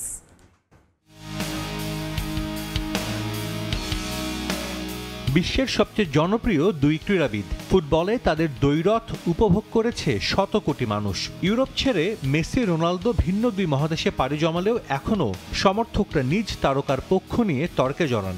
মোহাম্মদ আলী, জো ফ্রেজিয়ার, ফেদেরার, নাদাল, হলিফিল্ড, মাইক টাইসনদের দ্বৈরথ বিশ্বজুড়ে আলোচিত হলেও রোনালদো মেসির রাইভালরি অন্য পর্যায়ের। দুজনই ক্যারিয়ারের শেষ পর্যায়ে চলে এসেছেন। 2026 ফিফা বিশ্বকাপের পর হয়তো আর পেশাদার ফুটবলে দেখা যাবে না এই দুই তারকাকে। তবে তার আগেই দেখা যেতে পারে ড্রিম ম্যাচ। কোটি মানুষের কল্পনাকে সত্যি করে এক দলে খেলবেন মেসি, রোনালদো, আর সেই ম্যাচ হবে আর্জেন্টিনার বুয়েনোস আইরেসে। হঠাৎ করেই এই আলোচনা সামনে এনেছেন রোনালদো মেসির সাবেক সতীর্থ কার্লোস তেভেস। 2021-এ পেশাদার ফুটবলকে বিদায় জানানো তেভেজ ম্যানচেস্টার ইউনাইটেডে খেলেছেন রোনালদোর সঙ্গে, আর জাতীয় দলে মেসি তার দীর্ঘদিনের সতীর্থ। সম্প্রতি এক সাক্ষাৎকারে নিজের বিদায়ী ম্যাচ নিয়ে পরিকল্পনার কথা জানান তেভেজ। সেই ম্যাচে রোনালদো মেসিকে এক দলে নিয়ে একটি প্রীতি ম্যাচ আয়োজনের প্ল্যান করছেন আর্জেন্টিনার হয়ে 76 ম্যাচ খেলা এই ফরওয়ার্ড। ম্যান ইউনাইটেডে রোনালদোর সঙ্গে 2 মৌসুম খেলেছেন তেভেজ, জিতেছেন চ্যাম্পিয়ন্স লিগ সহ 6টি শিরোপা। CR7-এর সঙ্গে এখনও ভালো সম্পর্ক দাবি করে তেভেজ বলেন, অনুরোধ করলে অবশ্যই তার বিদায়ী ম্যাচ খেলতে রাজি হবেন পর্তুগিজ মহাতারকা। আর মেসির সঙ্গে এক দশক জাতীয় দলে খেলায় এই প্রস্তাবে ইন্টার মায়ামি তারকার রাজি না হওয়ার কোনো কারণ দেখছেন না তেভেজ। LM10-এর সঙ্গেও বজায় রেখেছেন সুসম্পর্ক। আর খেলাটা বুয়েনোস আইরেসে বোকা জুনিয়র্সের মাঠে হওয়ায় মেসিকে পাওয়াটা সহজই হবে বলে আশা করছেন সাবেক এই ফুটবলার। তবে কবে আয়োজন হবে সেই ড্রিম ম্যাচ সেটা এখনও চূড়ান্ত হয়নি। 2 তারকার সম্মতি পেলেই ঠিক হবে দিনক্ষণ। 2001 সালে বোকা জুনিয়র্সের জার্সিতে পেশাদার ক্যারিয়ার শুরু করেন তেভেজ। এরপর ব্রাজিল, ইংল্যান্ড, ইতালি, চীনে খেলে আবারও বোকা জুনিয়র্সে এসেই শেষ করেন ক্যারিয়ার। 2022-এ ম্যানেজার হিসেবে রোসারিও সেন্ট্রালের দায়িত্ব নেন তেভেজ। এরপর ক্লাব অ্যাথলেটিকো ইন্ডিপেন্দিয়েন্তের হয়েও কাজ করেছেন এক মৌসুম। তবে এখন কোনো ক্লাবের সঙ্গে যুক্ত নেই সাবেক এই ফুটবলার। সাজিদ মুস্তাহিদ, সময় সংবাদ। ডেডলি মাউন্টেন, তুষার ধস প্রবণতা সহ নানা কারণে এভারেস্ট জয় থেকে অন্নপূর্ণা এক বিজয় অনেক বেশি কঠিন বলে মনে হয়েছে পর্বতারোহী বাবর আলীর। ভবিষ্যতে পৃষ্ঠপোষকতা পেলে 8000 মিটারের সব শৃঙ্গে লাল সবুজের পতাকা ওড়ানোর আশা তার। বিস্তারিত জানাচ্ছেন পার্থপ্রতিম বিশ্বাস। স্বপ্ন দেখেছিলেন পৃথিবীর 10ম সর্বোচ্চ উচ্চতার পর্বত অন্নপূর্ণা এক জয়ের। সেই স্বপ্নকে জয় করতেই গত 7 এপ্রিল নেপালে অবস্থিত 26,545 ফুট উচ্চতার এই পর্বত আরোহণ করেন চট্টগ্রামের সন্তান ডাক্তার বাবর আলী। অভিযান শেষে দেশে ফিরেছেন তিনি। বুধবার সকালে বাবরের ক্লাব ভার্টিক্যাল ড্রিমার্স সংবাদ সম্মেলন এবং জাতীয় পতাকা প্রত্যার্পণ অনুষ্ঠানের আয়োজন করেন নগরীর আলিয়াস প্রসেস মিলনায়তনে। এ সময় এভারেস্ট জয় থেকেও অন্নপূর্ণা এক আরোহণ অনেক বেশি কঠিন ছিল বলে জানান বাবর আলী। এই পর্বতটা আসলে এত ডেডলি একটা মাউন্টেন, সবাই চায় এটাতে কত অল্প সময় থেকে অভিযানটা শেষ করে আসবে, কারণ যত বেশি সময় থাকবেন তত ঝুঁকি থাকে। আমার এক সময় মনে ছিল আমার এই আঙ্গুলটা একটু কালো হতে শুরু করেছিল, আমি ওই সময় খুব ভয় পেয়ে গেছিলাম। পরে লাকিলি ওরকম খারাপ কিছু হয়নি। পৃথিবীতে 8000 মিটার কিংবা এর চেয়ে বেশি উচ্চতার পর্বত আছে 14টি। ভবিষ্যতে পৃষ্ঠপোষকতা পেলে সবকটি শৃঙ্গে লাল সবুজের পতাকা ওড়ানোর আশা বাবর আলীর। পৃষ্ঠপোষকতা আছে দেখে অনেকটুকু সহজ, কিন্তু আমাদের মতো দেশে মানে যেহেতু এটা এখনো ওইভাবে এপ্রুভড স্পোর্টস না, এই মুশকিলটুকু তো অবশ্যই থাকে। 8000 মিটার পর্বত আছে, তো এর মধ্যে মাত্র 3টা হলো এভারেস্ট, লোৎসে মানে প্রথম সর্বোচ্চ, চতুর্থ সর্বোচ্চ আর 10ম সর্বোচ্চ হলো। বাকি ধীরে ধীরে 11টা। আমি নেক্সট টার্গেট আমি বলবো মানাসলু, যদি আমি বলি 8th হাইয়েস্ট মাউন্টেন যেটা। 1950 সালে প্রথম 8000ই পর্বত হিসেবে সামিট হয় অন্নপূর্ণা। এই 75 বছরে সবগুলো 8000 মিটার পর্বত সামিটের কীর্তি আছে সমগ্র বিশ্বের 71 জন পর্বতারোহীর।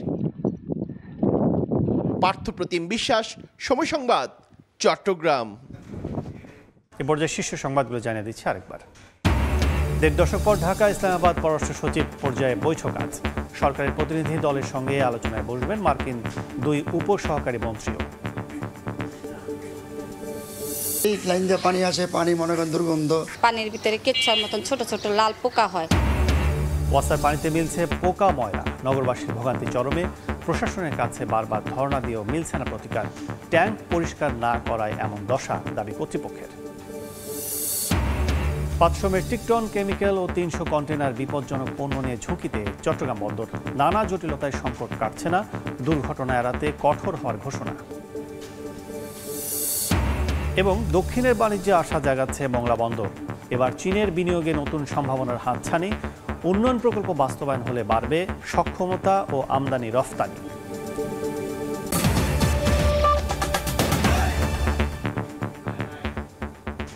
এই ছিল ভোরের সময়। সঙ্গে থাকুন সময়ের।